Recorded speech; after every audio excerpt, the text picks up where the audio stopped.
Hello students. तो आज हम लोग वर्क एनर्जी पार्ट का लेक्चर नंबर 5 पढ़ने जा रहे हैं, जिसमें कि फिजिक्स का one of the most important topic पढ़ेंगे और वो है पोटेंशियल एनर्जी। ये टॉपिक इतना ज़्यादा इंपॉर्टेंट है कि डायरेक्ट 7 से 8 चैप्टर्स के अंदर ये यूज़ होता है। जैसे इसी चैप्टर में एक तो यहाँ है, उसके बाद स्प्रिंग हो गया, solids, fluids, rotation, gravitation, electrostatics, magnetism, magnetic effect of current, इतने सारे चैप्टर्स के अंदर यूज़ होगा। तो बहुत अच्छे से पढ़ेंगे। जैसे बच्चों अगर मैं बोलूँ, एक मूवी आपने देखा है ना, भाग मिल्खा सिंह भाग, देखते हो? उसमें लास्ट जो रेस होता है उसमें उनको क्या कहा जाता है कि हो सकता है तुम्हारी ज़िंदगी का ये आखिरी दौड़ हो सकता है। तो वो बोलते हैं ना कि दौड़ूंगा भी मैं कुछ वैसे ही। तो ऐसा ही बात है, सिंस ये टॉपिक बहुत ज़्यादा इंपॉर्टेंट है, कॉम्प्लेक्स चीज़ों को बहुत आसान कर देता है आगे चलकर, बहुत ज़्यादा इंपॉर्टेंट है, तो हम लोग भी पढ़ेंगे कुछ वैसे ही। ठीक है, एकदम ऐसा नहीं है कि ये फॉर्मूला होता है, ये होता है लो न्यूमेरिकल बना लिए खुश हो गए, नहीं है ना। नेक्स्ट लेवल से पढ़ेंगे ताकि जो है 7-8 चैप्टर हमारे लिए बहुत आसान लगे। चलिए देखते हैं कि क्या है। जो भी चीज़ मैं यहाँ पर बोलूँगा ना, सारी चीज़ का एक्सप्लेनेशन भी हम लोग देखेंगे एक एक करके, जैसे लेक्चर्स आगे जाते जाएगा। तो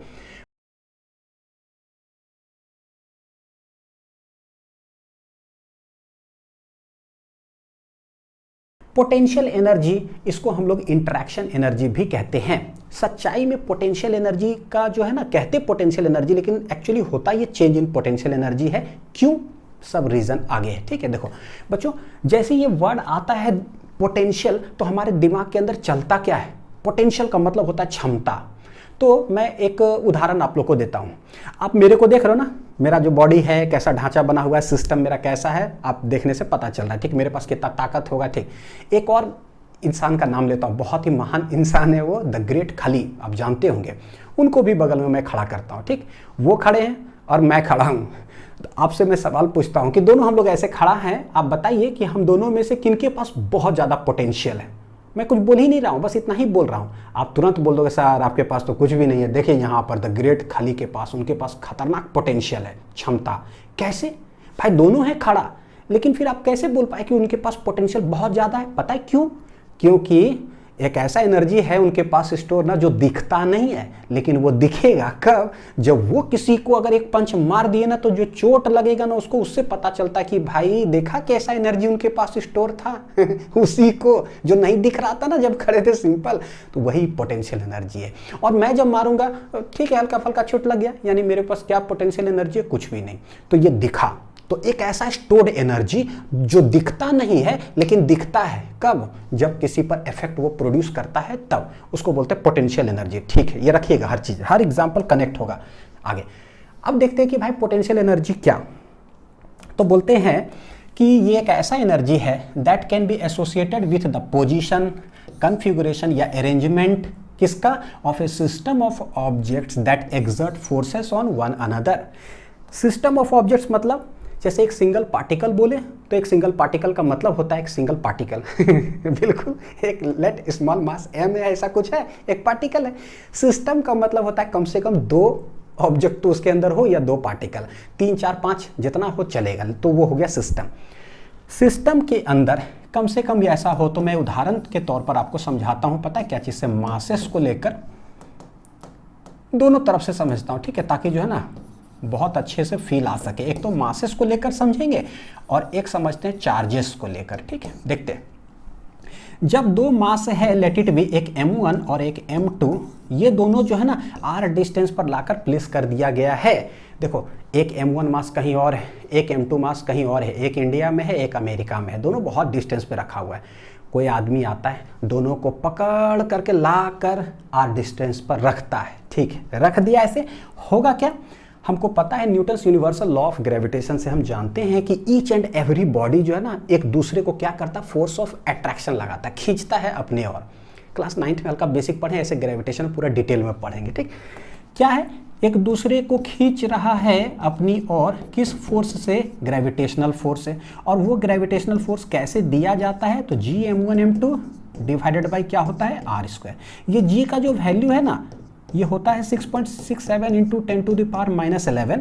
ये FR² इधर आ जाएगा, देखो तो न्यूटन मीटर स्क्वायर यूनिट अगर बोले तो ये मास नीचे आ जाएगा, तो केजी हो जाएगा केजी का होल स्क्वायर। ठीक है, अब इससे हम देखते हैं कि भाई जी का वैल्यू में 10⁻11 है, ये दोनों मासेस, ठीक है, जितना भी हो 5 kg 3 kg ऐसा कुछ रखे, तो ये फोर्स का जो वैल्यू है ना बहुत कम आता है। इतना कम आता है कि हम लोग को ये जो अट्रैक्शन फोर्स है ना, ये दिखता ही नहीं कि एक दूसरे के नज़दीक आके टकरा रहा है। जैसे मेरा जो मास है, ठीक है, 70 kg, और ये जो दीवार है, दोनों का मास है, दोनों एक दूसरे के इतना डिस्टेंस पर प्लेस्ड है। निकालो gravitational force, each and every masses attract each other. निकालेंगे ना, ये फोर्स का वैल्यू मान लो कि जैसे समझने के लिए बता रहा हूँ, ठीक है, -11, तो 0.0000010 जीरो और लगा करके उतना जो है, और लास्ट में कहीं 1 लगा दो, इतना कम फोर्स आया। तो भाई वो सक्षम नहीं है कि मेरा शरीर को जाकर के दीवार से टकरा जाए या दीवार मेरे तरफ आके टकरा जाए। तो ये फोर्स का वैल्यू बहुत कम आया, ठीक। लेकिन अगर इसी में एक मास जो है ना हो जाए, वो पता है बहुत heavy, that is known as पृथ्वी। और पृथ्वी का जो मास होता है वो सोच लो कितना, 6 × 10⁻24 kg। सोचो कितना बड़ा मास है, 24 kg इतना। इससे r दूरी पर लेट एक को छोटा से इस कलम को ही रख देते हैं, ठीक है, तो इसका मास ऐसा। अब ये दोनों में कैलकुलेट करेंगे वही फोर्स लगाकर, तो ये फोर्स जो है ना, फॉर्मूला तो वही होगा, Gm1m2 बटे क्या है r²।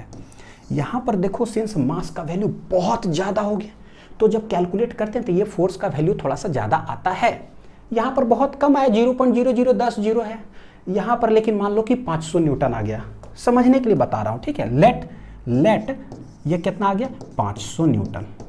और लेट ये जो है, लेट ये क्या है, बहुत कम है, ऐसी समझ लें, ठीक है। तो ये जो 500 न्यूटन आया, तो बोले इसको इधर खींच रहा है, इसको इधर खींच रहा है, कितना, 500 न्यूटन से, ठीक है, सेम फोर्स से खींचेगा। लेकिन भाई ये 500 न्यूटन ना इतना सक्षम नहीं है कि पृथ्वी को घसका सके, लेकिन ये 500 न्यूटन सक्षम होता है कि कोई छोटा जो ऑब्जेक्ट है ना, सरफेस ऑफ द अर्थ से कुछ ऊपर पर, उसको खींच लेता है, ठीक है। जैसे ये कलम सरफेस ऑफ द अर्थ पे रखे, तो ये चला गया नीचे, धरती उठ करके ऊपर नहीं आया, लेकिन फोर्स दोनों पर क्या लगा था, सेम।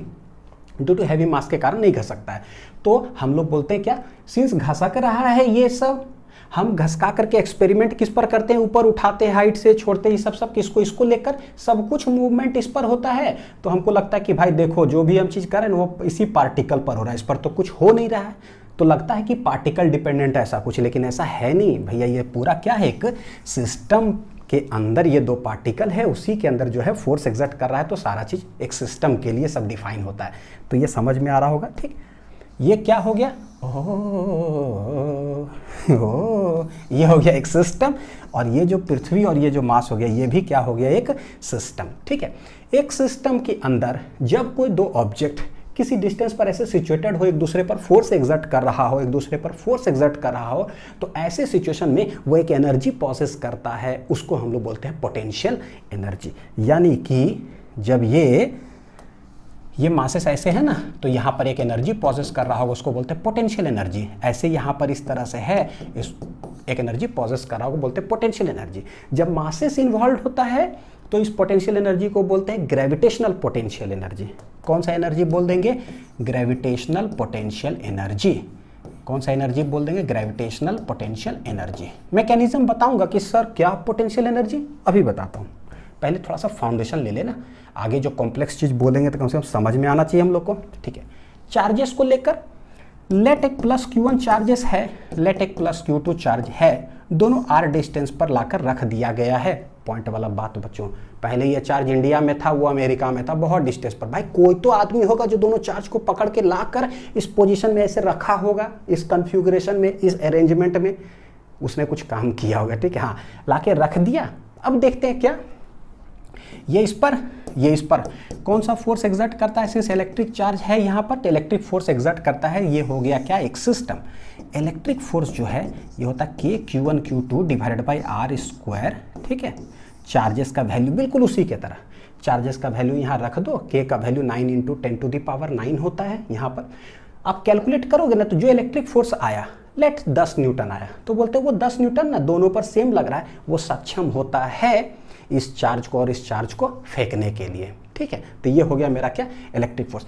ऐसा सिचुएशन में चार्जेस अगर रखा हुआ है, सिंस देखो ये दोनों इंटरेक्ट कर रहा है कि नहीं, इंटरेक्ट कर रहा है। किस तरह से इंटरेक्ट कर रहा है, रिपल्सिव फोर्स लगा रहा है। यहाँ कैसे इंटरेक्ट कर रहा था, मासेस अट्रैक्टिव फोर्स लगा रहा है। तो भैया ऐसे सिचुएशन में ये एक पोटेंशियल एनर्जी प्रोसेस करता है, और चार्जेस है, इलेक्ट्रिक चार्ज है, तो बोलते हैं जैसा पोटेंशियल एनर्जी है ना, उसका नाम हो जाता है इलेक्ट्रिक पोटेंशियल एनर्जी। तो जब भी सिस्टम ऑफ ऑब्जेक्ट्स एग्जर्ट करेगा फोर्स ऑन वन अनदर, चाहे अट्रैक्शन हो चाहे वो रिपल्सन हो, उस समय एक एनर्जी पॉजेस करेगा, उसको हम लोग बोलते हैं पोटेंशियल एनर्जी। सिंस इंट्रैक्ट कर रहा है एक दूसरे से और उसी समय जो है पोटेंशियल एनर्जी पॉजेस करता है, तो उसको हम नामकरण क्या आते हैं, इंट्रैक्शन एनर्जी।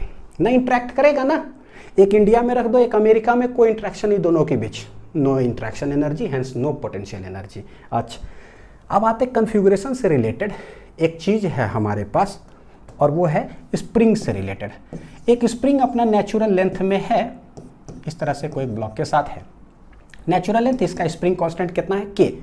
अब इसका कन्फिगुरेशन चेंज कर दो, मतलब खींच ले देते हैं ऐसे करके, एक्सटेंड कर दिया कितना डिस्टेंस से x, या कंप्रेस ही कर देते हैं बाई डिस्टेंस x। तो बोलते हैं जब किसी सिस्टम ऐसे है स्प्रिंग ब्लॉक सिस्टम, इसको पकड़ के खींच दिए, इसका कन्फिगुरेशन चेंज कर दिए, जैसे इसका कन्फिगुरेशन चेंज किए ना, इस समय ये एक एनर्जी प्रोसेस करता है, उसको हम लोग बोलते हैं पोटेंशियल एनर्जी। इसके अंदर एक एनर्जी स्टोर हो जाता है, स्टोर्ड एनर्जी, खाली और मेरा एग्जाम्पल याद रखिए, हाँ, स्टोर्ड हो जाता है, उसको हम लोग बोलते हैं potential energy. Since elastic nature involve है ना, खींच रहे हैं ऐसे, तो इस पोटेंशियल एनर्जी का नाम हो जाता है क्या, इलास्टिक पोटेंशियल एनर्जी। याद रखिएगा हर चीज़ 7-8 चैप्टर का वो झलक जो है ना, यहाँ से एक्सप्लेनेशन में धीरे धीरे दिखते जाएगा। तो देखो gravitational types of potential energy, gravitational potential energy, elastic, और एक हो जाएगा electric, charges involve, masses involve, और ये इलास्टिक नेचर का स्प्रिंग इन्वॉल्व है। ठीक है, इसको पढ़ेंगे 11th में, इसको पढ़ेंगे 12th में। यहाँ देखते हैं बच्चों, सबसे पहला उसमें हम लोग देख रहे हैं क्या, ग्रेविटेशनल पोटेंशियल एनर्जी। अब डायरेक्ट मैं यहीं से एनालिसिस बताता हूं ताकि हर फॉर्मूला जो है ना हमको समझ में आए, क्योंकि ग्रेविटेशनल पोटेंशियल एनर्जी मतलब ग्रेविटेशन एक ऐसा चीज है ना, कोई फॉर्मूला रटने की जरूरत नहीं होता है। सारे एक्सप्लेनेशन अगर भूल भी गए, सारे फॉर्मूला अभी जो मैं बताया भूल भी गए ना, एक चीज़ जरूर याद रहेगा कि भाई एक कलम है, धरती के सरफेस पर रखा हुआ है, इसको पकड़ करके ऊपर ला के उठाते हैं ना, इसे पहले कोई आना चाहिए आदमी एक्सटर्नल बाहर से, इसको पकड़ के उठाए, छोड़ देगा ना, वो नीचे चला जाता है। ठीक है, ये कोई नहीं भूल सकता है। सिंस कोई नहीं भूल सकता है, इसका मतलब कोई कभी कोई फॉर्मूला भूल ही नहीं सकता है। ठीक है, देखिए कैसे, what is gravitational potential energy, तो बोलते हैं क्या, ये धरती है तो अर्थ का पूरा मास हम लोग मानते हैं कहाँ, कि उसका लेट पूरा मास कंसंट्रेटेड है कहाँ पर, एट इट्स सेंटर पर। ठीक है, सेंटर ऑफ मास जैसा होता है पूरा। यहाँ से ये डिस्टेंस तो कितना है, r, ये हो गया surface of the earth, surface of the earth पर लेट इट बी, ये कलम जो छोटा मास है ना, ये रखा हुआ है। अब सवाल है कि जब सरफेस ऑफ द अर्थ पर रखा हुआ है, तो क्या पृथ्वी और इस मास के बीच में कोई अट्रैक्शन फोर्स लग रहा है कि नहीं लग रहा है? हम लोग को तो देखने से लग नहीं रहा है कि नीचे जा रहा है। बच्चों लग रहा है, बोलो कैसे? धरती जिस तरह से बना हुआ है ना, ऐसा जो है, मान लो कोई आदमी आए और यहाँ से गड्ढा करना चालू कर दे ऐसे करके, ठीक है, यहाँ से सेंटर तक जो है गड्ढा कर दे, और यही कलम को ना आप इस जगह खाली जगह वहाँ रख दो, पता क्या होगा? ये गिर जाएगा धड़ाक से, किधर? नीचे की ओर, क्योंकि earth always attracts any body towards its centre, वही ग्रेविटेशनल फोर्स है। तो ये गिरेगा, इसका मतलब सरफेस पर भी रखा हुआ होता है ना, तो फोर्स तो लगते रहता है टुवर्ड्स द सेंटर। ठीक है, लग तो रहा है। हाँ, ये आपका सरफेस ऑफ अर्थ हो गया। अब वो एग्जांपल से देखते हैं। लेट को एक पत्थर बड़ा सा जो है ना सरफेस ऑफ द अर्थ पर रखा हुआ है, आप क्या करो, उस पत्थर को जाके ऐसे पूरा बाँह भर लो बढ़िया से, ठीक है। क्या आपको कोई चोट लगेगा क्या? नहीं, कोई चोट नहीं लगा, ठीक है। अब एक बाहर से एक एक्सटर्नल आदमी आता है और इस पत्थर को क्या करता है, ऊपर उठा के ले जाता है और यहाँ तक लेके चला जाता है। ये पॉइंट है A, ये पॉइंट है let it B B, total height कितना? H तक लेके चले जाता है। कौन? एक्सटर्नल। तो एक्सटर्नल वाला जो आदमी है वो F एक्सटर्नल लगाएगा किधर? ऊपर की ओर। डिस्प्लेसमेंट किधर हो रहा है? ऊपर की ओर। तो हम लोग बोलेंगे वर्क डन बाई जो एक्सटर्नल होगा, सिंस दोनों सेम डायरेक्शन में है, तो हम बोले कि plus F external into displacement. ये कैसा है भाई? पॉजिटिव वर्क डन है। तो एक आदमी जब बड़ा सा पत्थर को उठाकर लेकर यहाँ तक गया और वो ले जाकर ना वहाँ पर ऐसा नहीं कि मूव करे, बस ले जाकर छोड़ दे, वो रेस्ट में वहाँ रख दे। सोचो कोई आदमी जब बड़ा सा पत्थर उठाकर लेकर जाएगा, वो आदमी थकेगा कि नहीं थकेगा? थकेगा। तो भैया उसको जो थक गया उसका एनर्जी कहाँ गया? अंग्रेजी लाइन है, energy can neither be created nor be destroyed, it can only be transformed from one form to another. जो वो आदमी काम किया ना, वो थक गया, थक गया तो उसका एनर्जी पता कहाँ चला जाता है, इस जगह पर जाकर स्टोर हो गया है। हम लोग कहते हैं ऐसा, ऐसा एक्चुअली है नहीं, लेकिन क्या कहते हैं कि भाई ये पत्थर में जो है ना एक एनर्जी जाकर स्टोर हो गया। कोई बोलेगा नहीं हम नहीं विश्वास करते हैं, कोई बात नहीं, मत विश्वास करो, ये पत्थर यहाँ पर है ना रुका हुआ, जैसा ही वो एफ एक्सटर्नल हटा, वो आदमी अपना हाथ हटाया, होगा क्या, वो पत्थर गिरेगा धड़ाक से, यहाँ आएगा बहुत स्पीड से आया, इसके पास कोई ना कोई वेलोसिटी होगा यहाँ, यानी कि काइनेटिक एनर्जी उसके अंदर आ गया बहुत ज़्यादा। इस जगह पर कोई आदमी खड़ा रहेगा भैया, उसका सर पर जो है ना चोट लगेगा, कैसा, बहुत खतरनाक। और तब उसको समझ में आएगा हाँ, जो आदमी लेकर गया था ना यार, वो कुछ तो किया था जिसके कारण जो है ना वहाँ पर उसके पास कोई ना कोई एनर्जी था जो दिख नहीं रहा था। वही खाली वाला एग्जाम्पल, हाँ दिखता नहीं है, लेकिन जब छोड़ देता है ना एफ एक्सटर्नल, बस पटका भी नहीं है ऐसा, बस वो छोड़ दिया, आकर जब चोट लगता है तब हमको पता चलता अरे भाई कोई एनर्जी स्टोर्ड था। उसी एनर्जी को हम लोग बोलते हैं क्या, पोटेंशियल एनर्जी। ठीक है, चलो अब दूसरा बताता हूँ।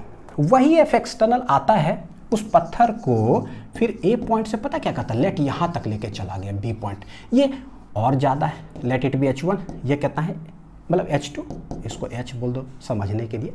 अब ज़्यादा अगर हाइट तक लेके गया तो सोचो कि फोर्स एक्सटर्नल किधर लग रहा है, ऊपर, डिस्प्लेसमेंट भी ऊपर है, तो हम बोले यहाँ पर वर्क डन बाय जो एक्सटर्नल होगा वो क्या होगा, बहुत ज़्यादा होगा, इसके कंपैरिजन में बहुत ज़्यादा होगा। तो हमको पता है कि भाई जब वो एफ एक्सटर्नल हटेगा ना, एक आदमी को यहाँ खड़ा कर दो और उस पत्थर जब नीचे आएगा तो उसका वेलोसिटी पत्थर का क्या होगा, इसके कंपैरिजन में बहुत ज़्यादा। सिर्फ वेलोसिटी बहुत ज़्यादा, इस जगह पर काइनेटिक एनर्जी भी क्या होगा, बहुत ज़्यादा। तो जो आदमी खड़ा रहेगा ना उसको चोट कैसा लगेगा, बहुत ज़्यादा। तब हमें एहसास होता है कि भैया यहाँ पर जो एक कैसा एनर्जी था, स्टोर्ड एनर्जी।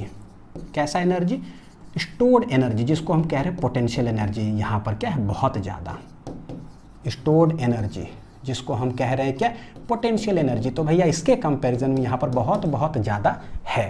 ठीक है, अब इसी के अंदर बच्चों सारा मैकेनिज्म है।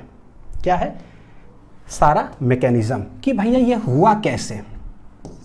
तो देखो क्या है, सिंस जब ए पॉइंट से लेकर बी पॉइंट तक गया तो एफ एक्सटर्नल, जो बाहरी आदमी आया वो एफ एक्सटर्नल लगाया ऊपर की ओर, बॉडी का डिस्प्लेसमेंट हुआ ऊपर की ओर, वर्क डन बाय जो एक्सटर्नल होगा वो हो जाएगा प्लस हो जाएगा एफ एक्सटर्नल आई इंटू क्या हो गया, डिस्प्लेसमेंट। पता है दोनों सेम डायरेक्शन में, तो प्लस एफ एस। बच्चों यहाँ पर बड़ी इंपॉर्टेंट चीज समझिएगा, 7-8 चैप्टर के अंदर यूज करूंगा ये लाइन, कि जो एफ एक्सटर्नल आदमी पत्थर लेकर ऊपर जा रहा है ना, वो कैसे जाएगा, तो वो स्लोली लेकर जाएगा। क्यों स्लोली लेकर जाएगा भाई, क्योंकि अगर मान लो वो स्पीड से लेकर जाएगा एक्सेलरेट करते हुए, तो हो सकता है कि पूरा स्पीड से जा रहा है ना, और इस पॉइंट पर हम एनालिसिस कर रहे हैं कि उसके पास कितना स्टोर्ड एनर्जी है, तो बोले भाई देखो बहुत स्पीड से लेके जा रहा है ना, तो वही आदमी जो है ना वहां पर उस जगह पर स्पीड था उसके अंदर, और हमको पता है कि कोई भी पार्टिकल के अंदर स्पीड कहीं है तो कौन सा एनर्जी प्रोसेस करता है, मोशन के कारण, काइनेटिक एनर्जी। तो अगर स्पीड से लेके जाएगा तो हम बोल देंगे ओ पता है जब हमको गिरा मेरे सर पर चोट क्यों लगा, क्योंकि वहां पर उसके पास काइनेटिक एनर्जी था, हमको पता था, इसीलिए तो हमको चोट लगा। इसीलिए क्या करते हैं भैया, स्लोली लेकर जाओ, ताकि स्टोर्ड एनर्जी दिखना नहीं चाहिए। काइनेटिक एनर्जी थोड़ी टॉपिक पढ़ रहे हैं हम लोग, पोटेंशियल समझ रहे हैं, इसीलिए आदमी जो है ये जो एफ एक्सटर्नल काम करेगा, लेके जाएगा, कैसे लेके जाना है, स्लोली।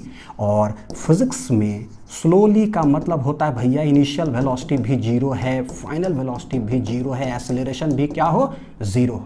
ग्रेविटेशन चैप्टर के अंदर जब डेरिवेशन करते हैं ना ग्रेविटेशनल पोटेंशियल एनर्जी का, समझ में ही नहीं आता है बच्चों, बहुत सारे बच्चों को नहीं समझ में आता, भाई हमको भी पहली बार नहीं समझ में आता। इलेक्ट्रोस्टैटिक पोटेंशियल एनर्जी जब डेरिवेशन करते हैं ना, समझ में नहीं आता कि सर कैसे इंटीग्रेशन हो गया, सर काहे स्लोली लेकर जा रहे हैं, सर स्पीड से लेकर के चले जाएंगे तो क्या है, ये सब कॉन्सेप्ट बच्चों यहीं पर समझ रहे हैं। ठीक है, याद रखिएगा। तो हालांकि मैं वहां भी बताऊंगा, लेकिन कॉन्सेप्ट यहाँ स्लोली। और जब भी चीज़ स्लोली लेकर जाया जाता है, इसका मतलब इनिशियल वेलोसिटी पत्थर का यहाँ जीरो, तो भैया फाइनली भी क्या होगा, जीरो।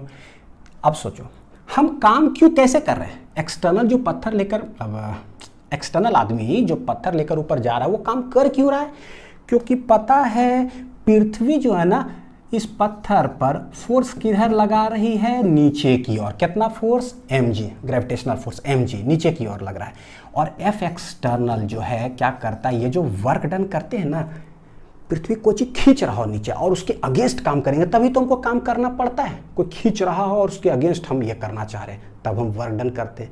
तो ये जो work done by external force ये एक्चुअली है क्या? सच्चाई में इस लाइन को पता है क्या बोलते हैं? This is the work done by the external force slowly against the conservative force, या अगेंस्ट द, यहां पर क्या बोलो, ग्रेविटेशनल फोर्स। मैं लिख देता हूं, सारे चीज लिख लेना। What is this? This is work done by the, बच्चों देखो मैं एक ही चीज बोलूंगा, पता है क्या, जब पढ़ ही रहे हो ना तो कुछ अच्छे लेवल से पढ़ लेते हैं, ठीक है ना? क्या टाइम पास जैसा पढ़े कि फॉर्मूला होता है सवाल बनाओ, अरे भाई उससे बड़ी मेरे को बड़ी नफरत है देखो बहुत, तो मैं काम वैसा कर नहीं सकता हूँ बच्चों, ठीक। क्या है? Work done by the external force, कैसे भैया? स्लोली और अगेंस्ट द ग्रेविटेशनल फोर्स। हम यहाँ ग्रेविटेशन पढ़ रहे हैं तो यही लाइन इलेक्ट्रोस्टैटिक्स में लिखूंगा, ठीक है? अगेंस्ट द ग्रेविटेशनल फोर्स, जो कि कैसा है? कंजर्वेटिव फोर्स है, कंजर्वेटिव फोर्स, ठीक है? ये हो गया वर्क डन बाय एक्सटर्नल। तो देखो जब भी स्लोली काम करेंगे, जब भी स्लोली काम करते हैं, ऊपर लग रहा है एफ एक्सटर्नल, नीचे लग रहा है एम जी, हम काम कर रहे हैं स्लोली, स्लोली का मतलब एक्सेलरेशन है 0, तो कैसे लिखें? Net force equal to mass into acceleration. तो क्या हो जाएगा? नेट फोर्स जा ऊपर ही रहा है ना, एफ एक्सटर्नल माइनस क्या है? ग्रेविटेशनल जो है equal to mass into acceleration. चलो वेक्टर क्या ऐसे ही लिखता हूँ डायरेक्ट, ठीक है? नेट फोर्स इक्वल टू क्या हो गया? मास इनटू एक्सेलरेशन। एक्सेलरेशन कितना है भाई? 0, तो कहानी खत्म। तो ये हो गया एफ एक्सटर्नल किसके बराबर आ जाएगा? ग्रेविटेशनल फोर्स के बराबर, यानी एफ एक्सटर्नल हो गया किसके बराबर? M G. ये क्या है पता है? मैग्नीट्यूड सेम हो गया दोनों का, मैग्नीट्यूड क्या हो गया? दोनों का सेम। डायरेक्शन कैसा है? एक है नीचे तो एक है ऊपर। बोलोगे सर 2 न्यूटन इधर 2 न्यूटन इधर लगेगा तो आदमी चलेगा? बिल्कुल चलेगा। कैसे चल रहा होगा सोचो, नेट फोर्स 0 हो गया ना, तो नेट एक्सेलरेशन 0 हो जाएगा। एक्सेलरेशन 0 का मतलब भैया वेलोसिटी तो कांस्टेंट है, चल धीरे रहा है, कोई बात नहीं। धीरे का मतलब होता है पता है कितना धीरे? स्पीड 0.0070-80 साल तक 0 लगाते रहो डेसिमल के बाद, लास्ट में कहीं 1 लिखो, इतना धीरे, तो भैया उसको क्या बोलेंगे? 0 समझने के लिए ऐसा बच्चों, ठीक है? देखो तो ये हो गया एफ एक्सटर्नल कितना लगा रहे? M G. अब हम निकालते हैं वर्क डन बाई एक्सटर्नल। तो जब भी मैं डब्ल्यू एक्सटर्नल लिखूंगा ना, इसका मतलब ये वर्क डन बाई एक्सटर्नल क्या है? Plus F external I into क्या है? Displacement, plus F external M G के बराबर आ गया है। और ये जो डिस्प्लेसमेंट हुआ है ए पॉइंट से बी तक, तो टोटल डिस्प्लेसमेंट कितना है? एच। तो ये पता है मैं ऐसे लिखता हूं इसको, work done by the external force, कहां से कहां तक? ए से लेकर बी तक जो हम काम किए हैं, कहां से?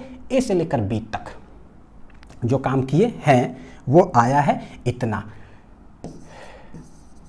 वर्क डन बाय एक्सटर्नल ए से लेकर बी तक जो है वो काम किए हुआ आया है इतना, ठीक है बच्चों? जरा इसको आप सोचो, जरा सोचो और सोचो। अगर ये पत्थर यहां था ना, तो जब हम पकड़े हुए थे हमको तो कोई चोट ही नहीं लगा। कोई ना कोई एक्सटर्नल आदमी आता है और उसको अगेंस्ट द ग्रेविटी ऐसे उठाकर लेकर जाएगा, तभी जाकर के उसमें एनर्जी स्टोर हुआ है। यानी एनर्जी जो स्टोर हुआ कहां से भैया? जो काम किया ना आदमी, उसी का पूरा एनर्जी स्टोर हो गया, क्योंकि वो आदमी थक गया। लेट ए पॉइंट से लेकर बी तक ले जाने में उसने 10 जूल काम किया, तो इसका मतलब यहां से लेकर वहां तक जो गया तो वहां एनर्जी स्टोर हो गया, और कितना? 10 जूल। वो पूरा का पूरा एनर्जी जो है ना रिकवर हो जाता है और हमको दिखाई देता है कब? जब वो एक्सटर्नल हटता है ना, मेरे माथे पर जब चोट लगता है ना, जब आता है काइनेटिक एनर्जी के फॉर्म में वो स्टोर्ड एनर्जी दिखाई देता है। तो हम क्या बोलेंगे कि सिंस यहां से लेकर यहां तक लेके जाया गया है, तो वर्क डन बाय जो एक्सटर्नल है ए से लेकर बी तक, ये क्या हो जाता है? Let it B 10 joule. मान लो यहां कोई काम नहीं किए थे, यहां पर कितना काम किए? 10 जूल। तो ये आंसर मेरा आया है mgh। यही हो गया पता है क्या? Stored energy. क्या हो गया? Stored energy in the system. Particle में हम कभी नहीं बोलते कि एनर्जी स्टोर हुआ, किस में स्टोर हुआ है? सिस्टम में स्टोर हुआ। सिस्टम यहाँ है कौन भैया? ये जो पार्टिकल है और जो है अर्थ, यानी कि बोलो क्या? पार्टिकल जो है प्लस क्या? अर्थ। एक सिस्टम के लिए होता है ना, अकेला तो पार्टिकल का कोई मतलब ही नहीं हुआ। समझ में आ गया। तो बच्चों हम इसको क्या लिख सकते हैं यहाँ पर कि वर्क डन बाई एक्सटर्नल ए से लेकर के गए हैं बी तक, ये हुआ है mgh। इसी को हम कह रहे हैं कि पोटेंशियल एनर्जी हो गया। कहाँ पर? एट हाइट क्या है h from the surface of earth. तो ये कहने के लिए ऐसा बोलते हैं कि यहाँ पोटेंशियल एनर्जी है भाई। तो हम क्या है, एजम्पशन है यहाँ पर, देखो क्या मान कर के चले थे, एज्यूम किया हुआ था कि यहाँ पर जो है पोटेंशियल एनर्जी है बच्चों कितना, ए पॉइंट पर लेट इट बी 0।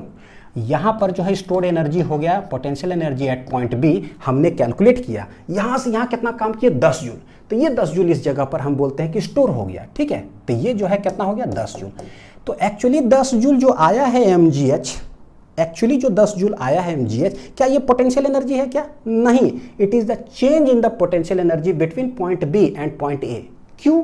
क्योंकि वर्क डन हमेशा किसी एक पॉइंट से दूसरे पॉइंट तक किया जाता है ना। पहले मेरे पास 0 रुपया है, कोई आया बाहर से मेरे को 10 रुपया दे दिया, तो मेरे पास अब कितना रुपया है 10 रुपया। लेकिन मेरे पास पहले से 50 रुपया होता, पहले से मेरे पास 50 रुपया होता, कोई आता एक्सटर्नल 10 रुपया दे देता, तो मेरे पास अब कितना रुपया हो जाता 60 रुपया। तो यहाँ 50 यहाँ 60। लेकिन एक्सटर्नल जो आदमी आया वो पैसा दिया कितना, वो तो 10 ही दिया है और उसी के वजह से हो रहा है यहाँ पर पोटेंशियल एनर्जी स्टोर। इसीलिए हमेशा हम लोग क्या निकालेंगे, चेंज। 60 माइनस 50 करेंगे, फिर से कितना आएगा 10 रुपया, ठीक है। इसीलिए हम लोग कभी भी पोटेंशियल एनर्जी नहीं बोलते हैं, it is actually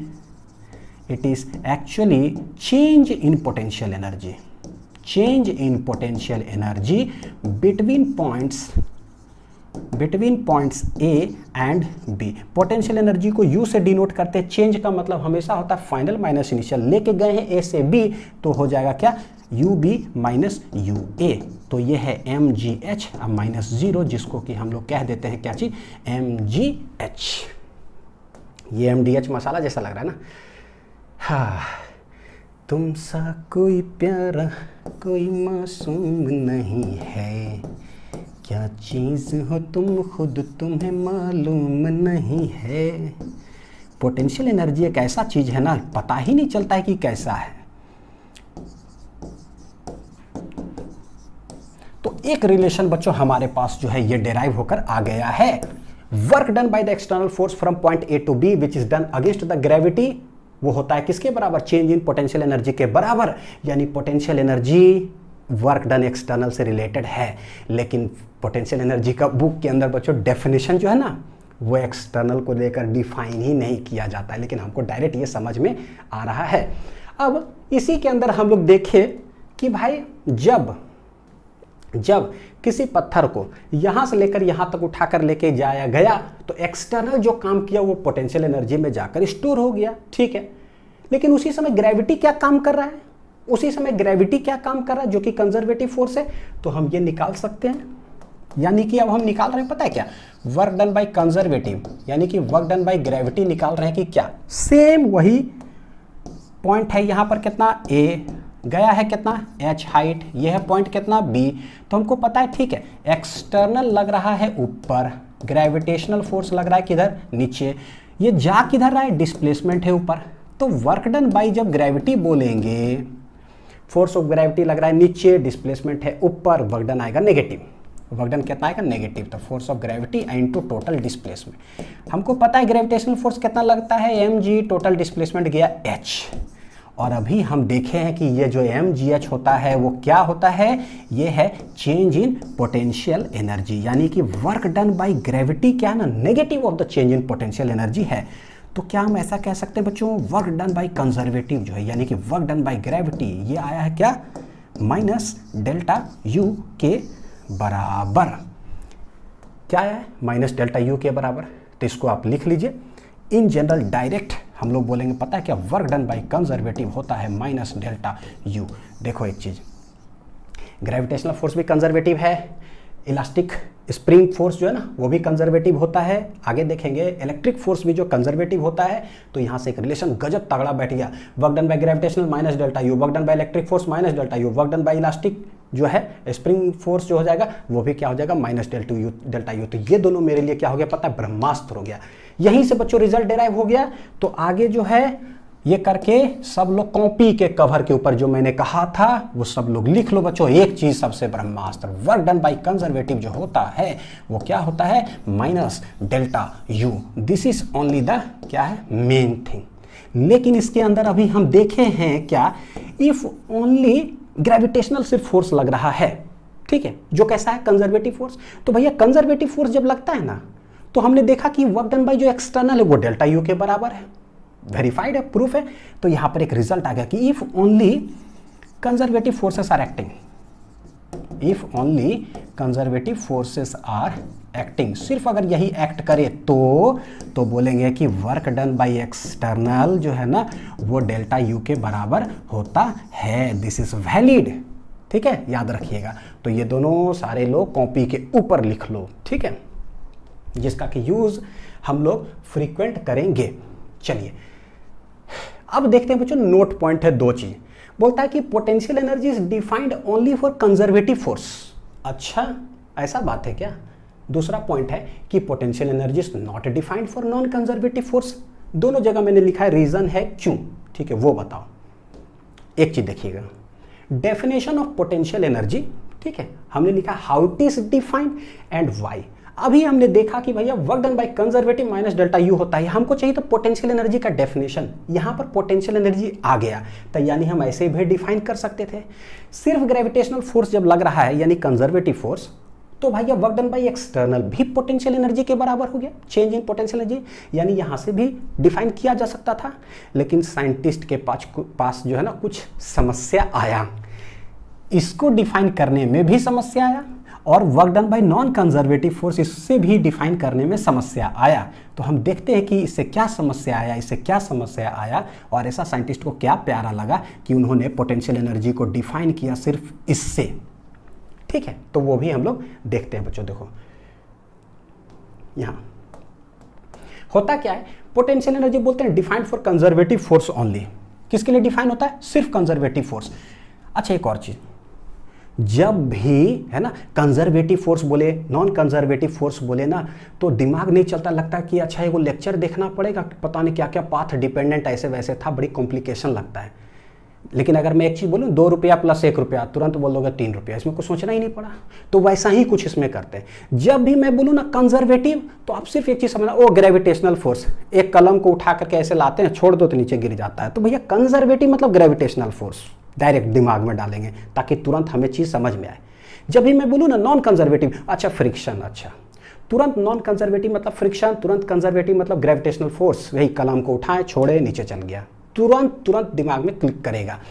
conservative force एक ऐसा, कंजर्वेटिव फोर्स मतलब ग्रेविटेशनल फोर्स, कलम को उठाएं, हाँ। कंजर्वेटिव फोर्स के अंदर क्या होता है, पोटेंशियल एनर्जी इसी के लिए मतलब डिफाइंड है। देखो बच्चों कैसे, एक पत्थर को चाहे आप ऐसे उठा करके h हाइट लेके चले जाओ, या आप ऐसे ऐसे ऐसे ऐसे कर करके फिर आप यहीं लेके चले जाओ, या ऐसे ऐसे ऐसे ऐसे ऐसे ऐसे फिर कोई अगर यहाँ लेके चले जाए, ये रास्ता नंबर 1, रास्ता नंबर 2, रास्ता नंबर 3, हम लोग बहुत सारा न्यूमेरिकल अभी तक कर चुके हैं। इसमें जब देखते हैं, सिंस ग्रेविटेशनल फोर्स जो है ना कैसा है, कंजर्वेटिव फोर्स, ये do not depend upon path, do not depend upon path, रास्ता पर डिपेंड ही नहीं करता है। तो भैया वर्क डन बाई ग्रेविटी जब हम निकालते हैं ना, रास्ते पर डिपेंड ही नहीं करता, चाहे आप ऐसे लेकर के गए हो, चाहे आप ऐसे ऐसे लेकर के गए हो, चाहे आप ऐसे ऐसे। ये ग्रेविटेशनल फोर्स के कारण जब आप वर्क डन निकालोगे ना, हमेशा क्या आएगा पता है, सारे रास्ते से क्या आता है, सेम आता है। तो वर्क डन बाई ग्रेविटी रास्ता नंबर 1 से निकालो या 2 से निकालो या 3 से, फर्क नहीं पड़ता है, सारे जगह से क्या आता है, सेम।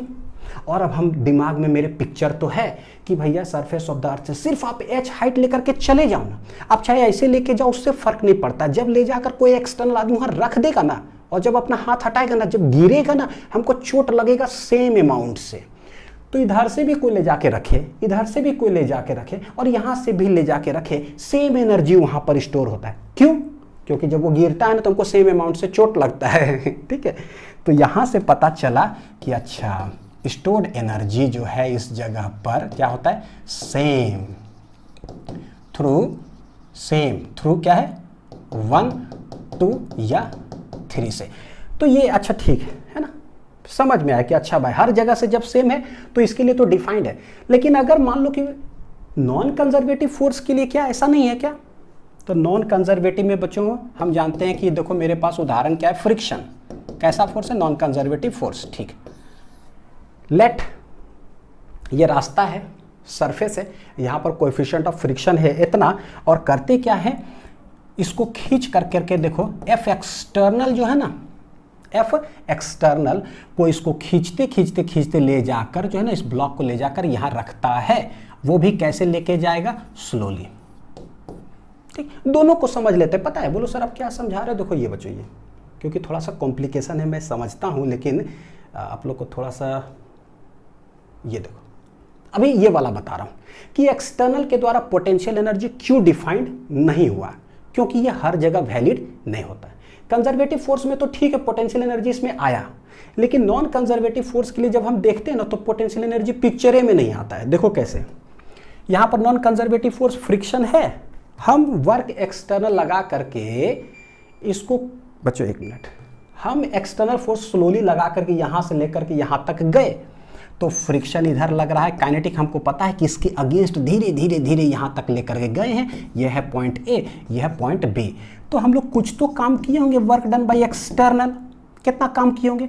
पता है कि अगर स्लोली लेकर जाते हैं तो ये फोर्स दोनों क्या हो जाएगा? सेम। स्लोली के कारण net force equal to mass into acceleration जब निकालेंगे तो दोनों फोर्स क्या आता है? सेम। अभी देखे थे, है ना। तो एफ के म्यू एन है, चलो कोई बात नहीं, म्यू एम जी तो निकाल सकते हैं, दोनों का मैग्नीट्यूड सेम हो गया। तो एफ एक्सटर्नल लग किधर रहा है? इस साइड। बॉडी का डिस्प्लेसमेंट किधर है? इस साइड। सेम डायरेक्शन हो क्या जाएगा? Positive. F external I into total जो डिस्प्लेसमेंट है यहां से लेकर यहां तक। ठीक है, ये आ गया काइनेटिक फ्रिक्शन के बराबर, पता है I into S, positive work done आया है, दोनों सेम डायरेक्शन में।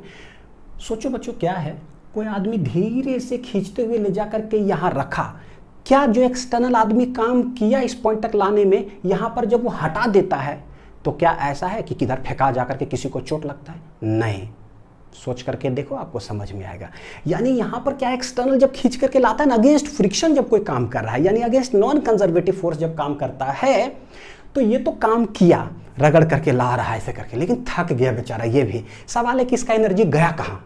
यहां तक लाके छोड़ता है तो कहीं फेंकाता उकाता नहीं है, तो दिख ही नहीं रहा स्टोर्ड एनर्जी। तो सवाल है कि गया कहाँ वो जो थका? तो देखो क्या है, जब भी अगेंस्ट द फ्रिक्शन जब काम होता है ना, देखो रगड़ा करके आ रहा है ना, हाथ को ऐसे रगड़ो, देख लो क्या रहा है, एक तो हाथ गर्म भी हो रहा है, एक साउंड भी प्रोड्यूस हो रहा है। यानी पता है ये जो काम किया ना, ये energy get wasted in the form of क्या? हीट एंड क्या है? Sound energy. हालांकि एनर्जी वेस्टेड नहीं बोलते हैं, एक्चुअली बोलो कि एनर्जी कन्वर्ट हो गया हीट और साउंड एनर्जी में। तो पोटेंशियल एनर्जी का तो पिक्चर ही नहीं आया दिमाग में, है ना, मतलब यहाँ आया ही नहीं। तो बोले क्या? दिस एनर्जी जो वर्क डन किया है, this energy gets converted in the form of क्या है? Heat and sound energy. Heat and क्या है? Sound energy. अब देखो चीजें समझ में आ रहा होगा कि ओ नॉन कंजर्वेटिव के अगेंस्ट जब काम होता है तो भैया पोटेंशियल एनर्जी तो पिक्चर में आया ही नहीं। हियर क्या हो जाएगा? इसके कारण जो है no stored energy. Stored energy कुछ है ही नहीं भैया, तो जब नो स्टोर्ड एनर्जी तो नो पोटेंशियल एनर्जी। यानी कि समझ में आ गया कि वर्क डन बाय एक्सटर्नल एक ऐसा चीज है जो सिर्फ कंजर्वेटिव में तो आ जाता है पोटेंशियल एनर्जी, लेकिन नॉन कंजर्वेटिव में जब एक्सटर्नल लगाता है ना तो वो भैया एनर्जी हीट एंड साउंड में बर्बाद हो जाता है। तो एक जगह वैलिड, एक जगह इनवैलिड। इसीलिए साइंटिस्ट ने क्या किया? एक्सटर्नल को लेकर पोटेंशियल एनर्जी उन्होंने डिफाइन ही नहीं किया। ये समझ में आया होगा कि क्यों नहीं इसके लेकर डिफाइन हुआ, तो रीजन समझ में आ गया, है ना। ठीक, नॉन कंजर्वेटिव यानी वर्क डन बाय फ्रिक्शन अगर होता है तब क्या होता है भाई? अगर फ्रिक्शन को लेकर डिफाइन अगर कर रहे होते तो क्या होता? यही एग्जांपल में बच्चों, है ना, potential energy is not defined for non conservative force में देखो, देखना कैसे। एक कोई ब्लॉक है, यहां पर kinetic friction late it B mu के ही है, एफ एक्सटर्नल तो इधर लग रहा है, टोटल डिस्प्लेसमेंट यहाँ से लेकर के यहाँ तक लेकर आया, तो एफ एक्सटर्नल जो काम किया तो हीट और साउंड एनर्जी में बर्बाद हो गया यहाँ तक लाने में, ए से लेकर के बी तक, ठीक।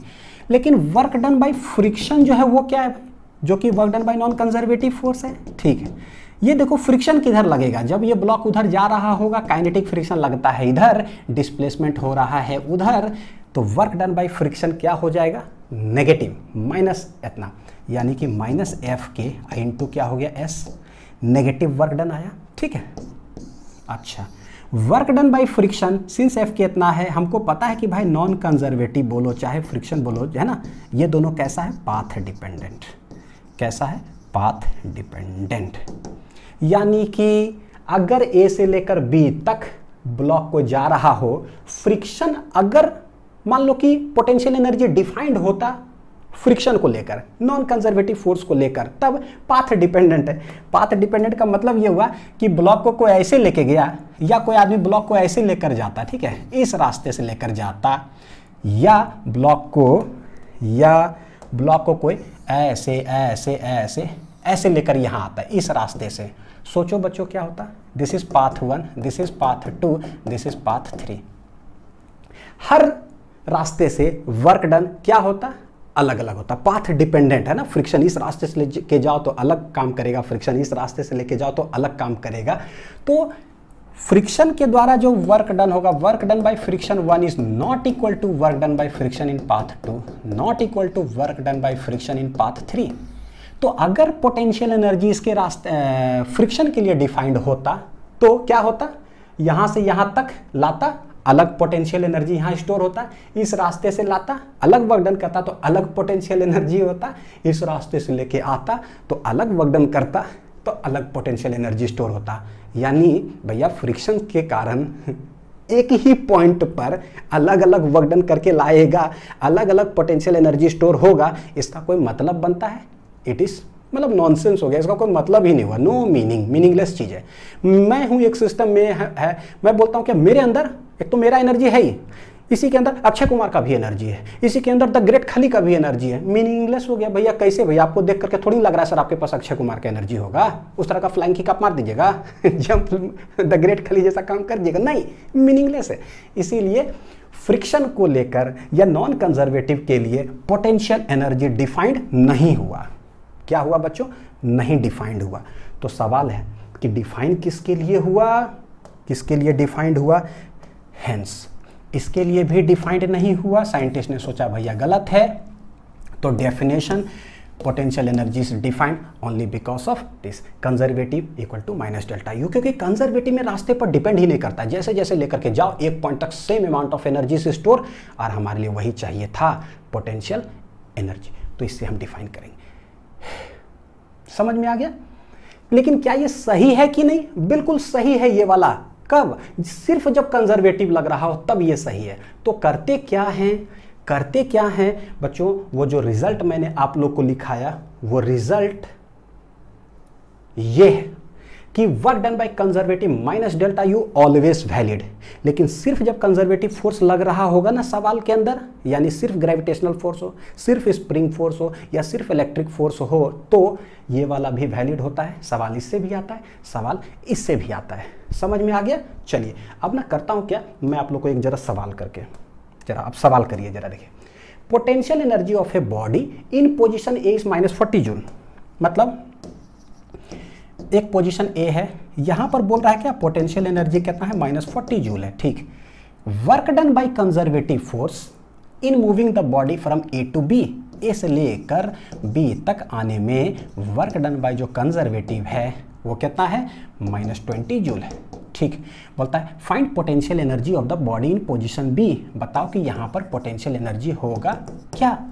तो भाई हमको जैसे ही बोले वर्क डन बाय कंजर्वेटिव, हम तो एक ही जानते हैं, कॉपी के कवर के ऊपर क्या लिखे हैं, work done by conservative minus delta you. लेकिन अगर सिर्फ कंजर्वेटिव लग रहा हो तो एक और चीज सही हो जाता है, work done by external. Non conservative के लिए तो है ही नहीं, तो हम बोले ठीक है, work done by conservative total जितना काम करेगा विल बी इक्वल टू क्या है, माइनस डेल्टा यू।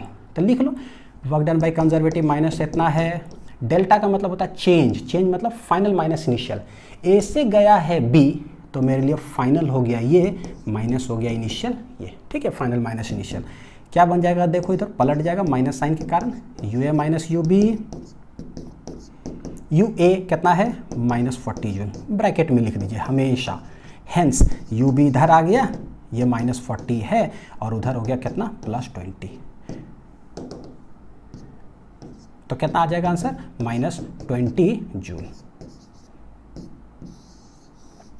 ये क्या आ जाएगा बच्चों -20 जूल, ठीक है। देखो जरा माइनस सही है ना, कुछ हम लोग ये तो नहीं किए, यू बी ये है -20 -40, ठीक है, तो यू बी इधर -40 +20, ठीक है, -20 जूल। तो बच्चों देखो कितना सिंपल हो गया ये, कि कुछ भी पूछे खटाक से तुरंत है जो ये एक्सप्रेशन लगाए और हम लोग सॉल्व कर लिए। चलिए बहुत अच्छा, अब आते हैं जरा एक चीज देखो, डेटम लाइन कॉन्सेप्ट फॉर क्या है, ग्रेविटेशनल पोटेंशियल एनर्जी।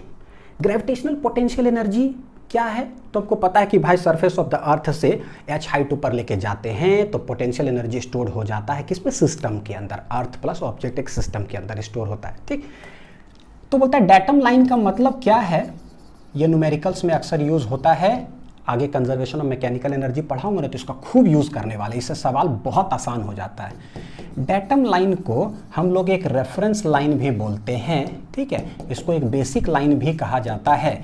क्या है एक ऐसा बेसिक लाइन, ठीक है, at this line potential energy is assumed to be zero, potential energy is assumed to be, बच्चों क्या हम लोग मानते हैं कि जीरो, हम लोग मान सकते हैं ऐसा, ठीक है, is assumed to be zero. जैसे कि let surface of the earth पर पोटेंशियल एनर्जी है मान लो 0 जूल, कितना है 0 जूल, इस पॉइंट पर गए पॉइंट बी पर पोटेंशियल है 2 जूल, ठीक है, ये हो गया पॉइंट ए, ये हो गया पॉइंट बी, ये है पॉइंट सी। यू सी इस पॉइंट पर जो है पोटेंशियल है लेट इट बी 5 जूल, और इस पॉइंट पर जो है let it B potential energy कितना है पता है 9 जूल है। तो पोटेंशियल एनर्जी इस तरह से है, हम ना कहीं भी पोटेंशियल एनर्जी जीरो मान सकते हैं एक लाइन बनाकर, ये मेरे पास आज़ादी है, क्योंकि पोटेंशियल एनर्जी हमेशा 2 पॉइंट्स के बीच में डिफाइन होता है। क्यों? क्योंकि वर्क डन होता ही किसी 2 पॉइंट के बीच और वही एनर्जी स्टोर होता है, ठीक। देखो लेट हम क्या करते हैं, यहाँ पर मान लेते हैं डेटम लाइन, मान सकते हैं, मेरे पास आज़ादी है। तो जिस जगह पे डेटम लाइन मानेंगे ना तो उस जगह का पोटेंशियल एनर्जी क्या हो जाएगा, 0, ये एज्यूम, तो यहाँ U = 0 हो गया। तो जो भी डेटम लाइन मानते हैं ना उसके ऊपर देखो ये डेटम लाइन है, ये डेटम लाइन है, तो इस लाइन के जो भी ऊपर हाइट होगा ना, ऊपर पोटेंशियल एनर्जी पॉजिटिव होते जाएगा और उस लाइन के नीचे जो पोटेंशियल एनर्जी होगा ना वो नेगेटिव होते जाएगा। क्यों? क्योंकि यहाँ जब 0 हो गया तो जैसे जैसे हाइट बढ़ता है पोटेंशियल एनर्जी पॉजिटिव होते जाता है, जैसे जैसे नीचे आएगा पोटेंशियल एनर्जी घटते जाता है नेगेटिव।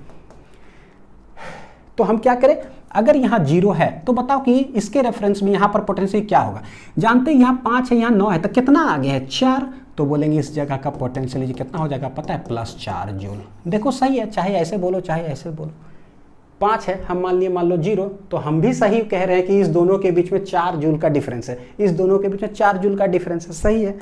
तो बताओ इसके हिसाब से यहाँ पर क्या होगा, तो यहाँ दोनों डिफरेंस कितना है 2 और 5, यानी 5 में से 3 कम है, हम इसको 0 मान लिए तो मेरे लिए यहाँ कितना हो जाएगा -3 जूल हो जाएगा, जिससे पता चलता है ओ डेटम लाइन से 3 जूल क्या है कम। यहाँ पर ये दोनों के बीच में डिफरेंस 5 है, हम इसको 0 मान लिए तो मेरे लिए इस जगह पर कितना हो जाएगा -5 जूल। यानी कि डेटम लाइन के ऊपर पॉजिटिव पोटेंशियल एनर्जी, नीचे नेगेटिव पोटेंशियल एनर्जी, हमेशा किसी 2 पोजीशन या पॉइंट के बीच में पोटेंशियल एनर्जी बतलाता है, ठीक है। आते हैं तो सवाल के अंदर देखो, relation between conservative force and potential energy, किसके लिए, for 1 dimensional motion of the particle. चलिए देखते हैं, देखो एक ही चीज समझ में आता है, टोटल वर्क डन जो कंजर्वेटिव करेगा ना वो -Δu के बराबर होता है। तो भैया वर्क डन बाय कंजर्वेटिव का मतलब देखो डायरेक्ट दिमाग में कैसे रखो पता है, कोई आदमी एक्सटर्नल आता है पकड़ के ऊपर लेके जाता है तो वो पॉजिटिव वर्क डन कर रहा है, क्यों? क्योंकि ऊपर फोर्स लगा रहा है, ऊपर डिस्प्लेसमेंट, तो वो पॉजिटिव वर्क डन करता है, पॉजिटिव पोटेंशियल एनर्जी में सब जाके स्टोर हो गया। तो उसी समय ग्रेविटी किधर काम कर रहा है भैया, ग्रेविटी अपोजिट डायरेक्शन में, तो वर्क डन बाय ग्रेविटी जो है क्या होगा, नेगेटिव इन पोटेंशियल एनर्जी। कितना अच्छा बात है, डायरेक्शन अपोजिट है ना तो नेगेटिव हो गया। ये काम हो कैसे रहा होगा, तो ब्लॉक जाता ऊपर कैसे है, dx dx dx dx dx करके टोटल गया h, तो टोटल पोटेंशियल एनर्जी स्टोर हुआ u, थोड़ा थोड़ा पोटेंशियल एनर्जी थोड़ा थोड़ा वर्क डन, तो पोटेंशियल एनर्जी भी कितना बड़ा होगा, du du du du du du du du du जा करके टोटल हो गया u। तो फिजिक्स तो ऐसा ही है, सब कुछ धीरे धीरे धीरे धीरे। तो हम बोलते हैं क्या, अगर small amount of work done होगा कंजर्वेटिव के द्वारा तो चेंज भी कितना होगा, पोटेंशियल एनर्जी थोड़ा सा। टोटल एच हाइट कर दो तो टोटल इतना हो गया। हम वन डायमेंशनल पढ़ रहे हैं, यानी कि सिर्फ एक्स एक्सिस मान लो। मतलब अभी कैसे था, ग्रेविटी वर्क डन किधर करता है, सिर्फ ऐसे है ना, वर्टिकल में। तो लेट इसको वाई एक्सिस मान लिया, तो ये वन डायमेंशन हो गया। ऊपर ही लेके जा रहे हैं, ऊपर ही ऐसे कुछ पोटेंशियल एनर्जी बढ़ रहा है ऐसा। तो लेट एक्स एक्सिस या वाई एक्सिस, तो वर्क डन है, तनी को वर्क डन का मतलब क्या हो जाएगा, force into displacement, F D x ले लो। लेकिन ये कैसा है, कंजर्वेटिव फोर्स, ग्रेविटेशनल वाला, ठीक है। एफ डी एक्स दोनों सेम डायरेक्शन में ऐसे ले लिए। ये क्या हो जाएगा, देखो negative change in potential energy बोल सकते हैं क्या बच्चों, बोल सकते हैं क्या, देखो वर्क डन बाई कंजर्वेटिव, तो ये हो जाएगा F C into D X equal to क्या हो जाएगा, माइनस डी यू। एक वन डायमेंशनल है। तो अब यहाँ पर हम दो चीज़ यहाँ से डेराइव करेंगे। चलो पहले एक चीज़ बताता हूँ उसके बाद। व्हाट इज कंजर्वेटिव फोर्स, ये हो जाएगा मेरे लिए यहाँ पर माइनस डी यू बटे क्या हो जाएगा, डी एक्स। एक तो ये हो गया, ठीक है, सबसे पहला ये।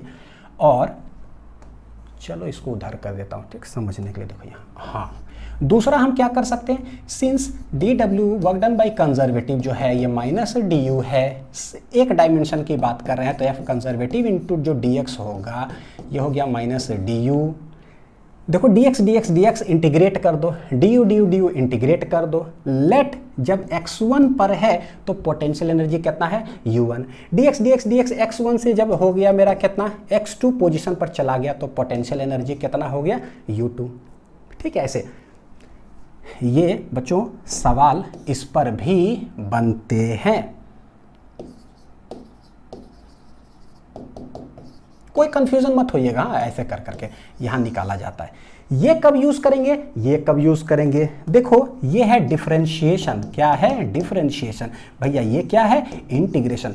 थोड़ा सा मैं आप लोग को अगर झलक दिखाऊं तो हमको पता है, देखो एक्सेलरेशन होता है dv बटे dt। एग्जाम्पल बता रहा हूं, ठीक है, एग्जाम्पल यहां पर इसी से a equal to D V बटे डी टी जो एक्सेलरेशन होता है, dv इक्वल टू अगर हम लिखना चाहें तो क्या लिख देंगे, a dt।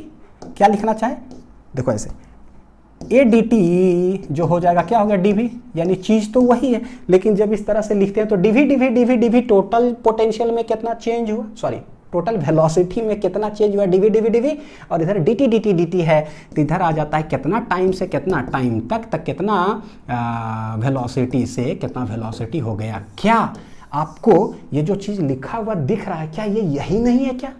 यानी ये मोशन in स्ट्रेट लाइन में हम इसमें चैंपियन हो चुके हैं, लेक्चर्स और डीपीपी में खूब सवाल करवाए। तो भैया ये भी तो वही है, एक्सेलरेशन dv बटे dt। यहाँ वेलोसिटी टाइम डिपेंडेंट कुछ दिया रहता है t स्क्वायर, तो उसको डिफरेंशिएट करते हैं, एक्सेलरेशन निकल जाता है। इसका मतलब यहाँ पोटेंशियल एनर्जी दिया हुआ रहेगा x स्क्वायर x क्यू कुछ दिया हुआ रहेगा, उसको डिफरेंशिएट करेंगे, कंजर्वेटिव फोर्स निकल जाएगा।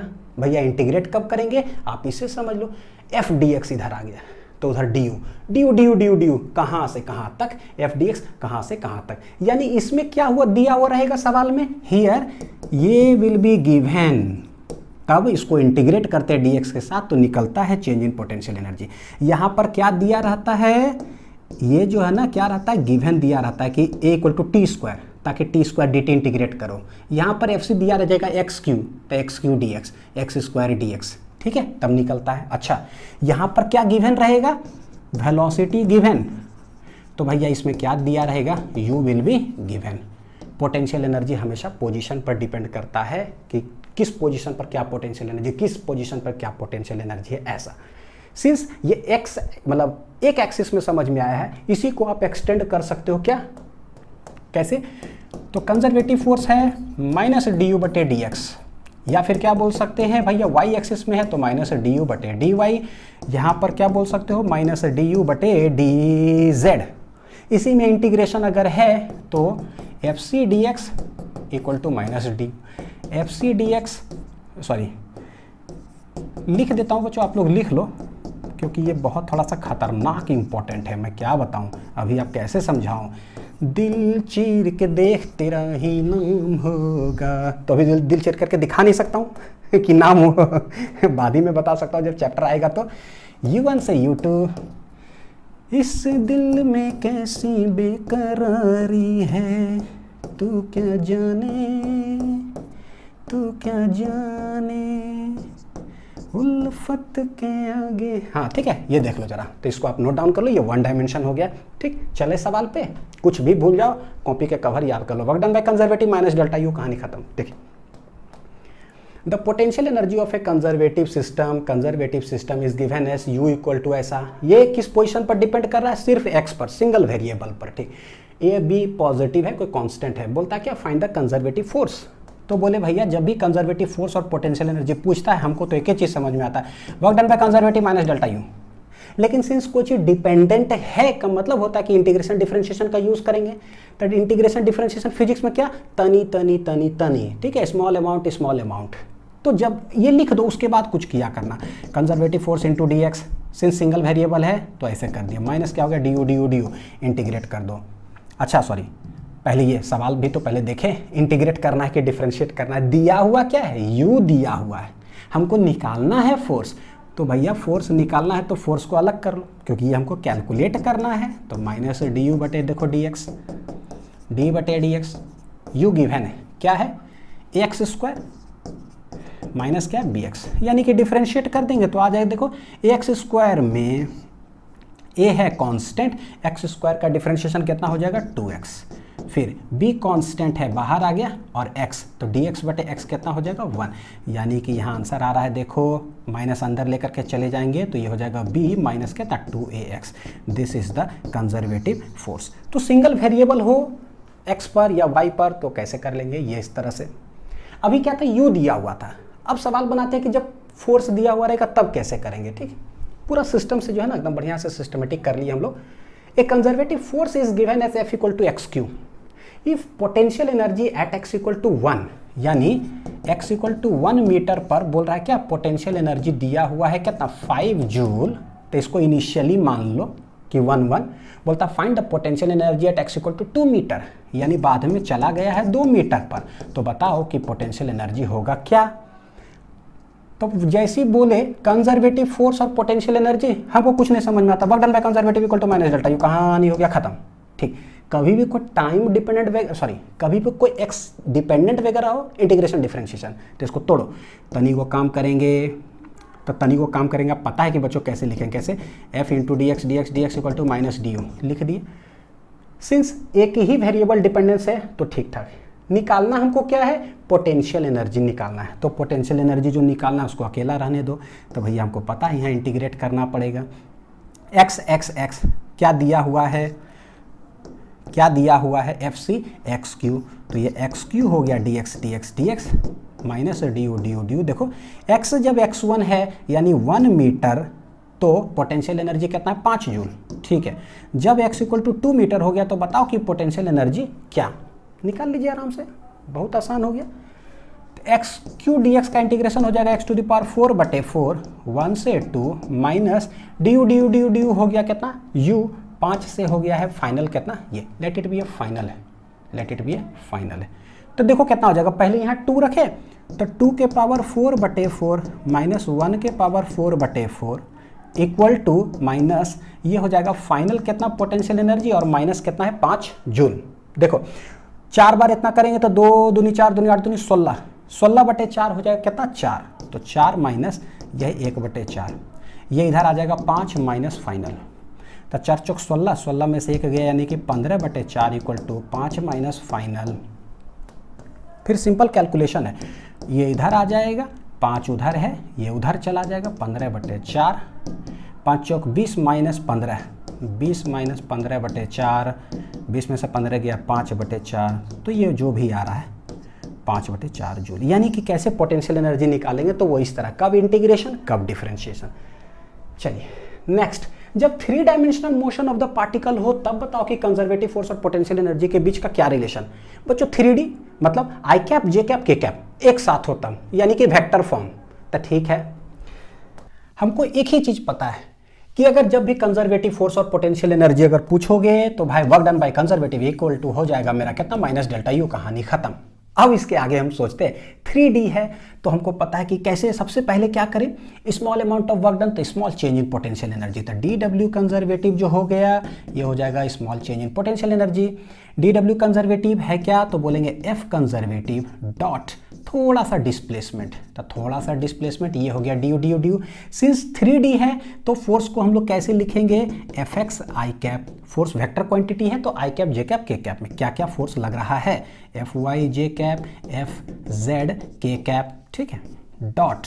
और डिस्प्लेसमेंट अगर लिखना है तो 3 डायमेंशनल डिस्प्लेसमेंट है तो थोड़ा डिस्प्लेसमेंट, तो भैया थोड़ा डिस्प्लेसमेंट को हम लोग लिखते कैसे, एक्स एक्सिस में थोड़ा सा, वाई एक्सिस में थोड़ा सा और जेड एक्सिस में थोड़ा सा, तो ये हो गया डिस्प्लेसमेंट।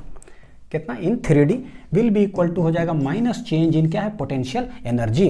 तो ये देखो जब 3D है, अब हम अगर इधर दोनों तरफ हम इंटीग्रेट करें, इधर भी, तो बोलेंगे क्या कि लेट x1 y1 z1 जो है इस पोजीशन पर पोटेंशियल एनर्जी क्या है, u1।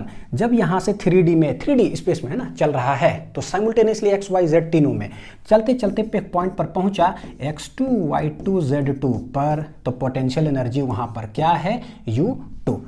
अब इसको हम लोग क्या करते हैं, सॉल्व कर लेते हैं। ठीक है, अभी सवाल भी करके दिखाऊं। देखो डॉट प्रोडक्ट है तो आई कैप सीधे सीधी गुना, तो बोलेंगे क्या बोलेंगे, एफ एक्स डी एक्स हो जाएगा plus F Y D y, j वाला जे के साथ F Y D Y plus हो जाएगा एफ जेड डी जेड, ये इक्वल टू आ रहा है इधर minus D U D U D u u one से लेकर यू टू तक। ये टोटल जो आया, सिंस डॉट प्रोडक्ट है तो ये जो force into displacement work done हो गया, इसमें कोई आई कैप जे कैप नहीं है, तो यहाँ इंटीग्रेशन कैसे हो रहा है, x1 y1 z1 कॉमा लगा दो यहाँ पर x2 y2 z2, ठीक है, ये हो गया। और यहाँ से क्या करते हैं हम लोग, सॉल्व कर लेते हैं। तो सवाल सॉल्व करके देख लेंगे। तो ये तो वह इंटीग्रेशन में कैसे किए, वो डिफरेंशिएशन में क्या करें, तो इसका डिफरेंशिएशन एनालिसिस देखते हैं। 3D में डिफरेंशिएशन एनालिसिस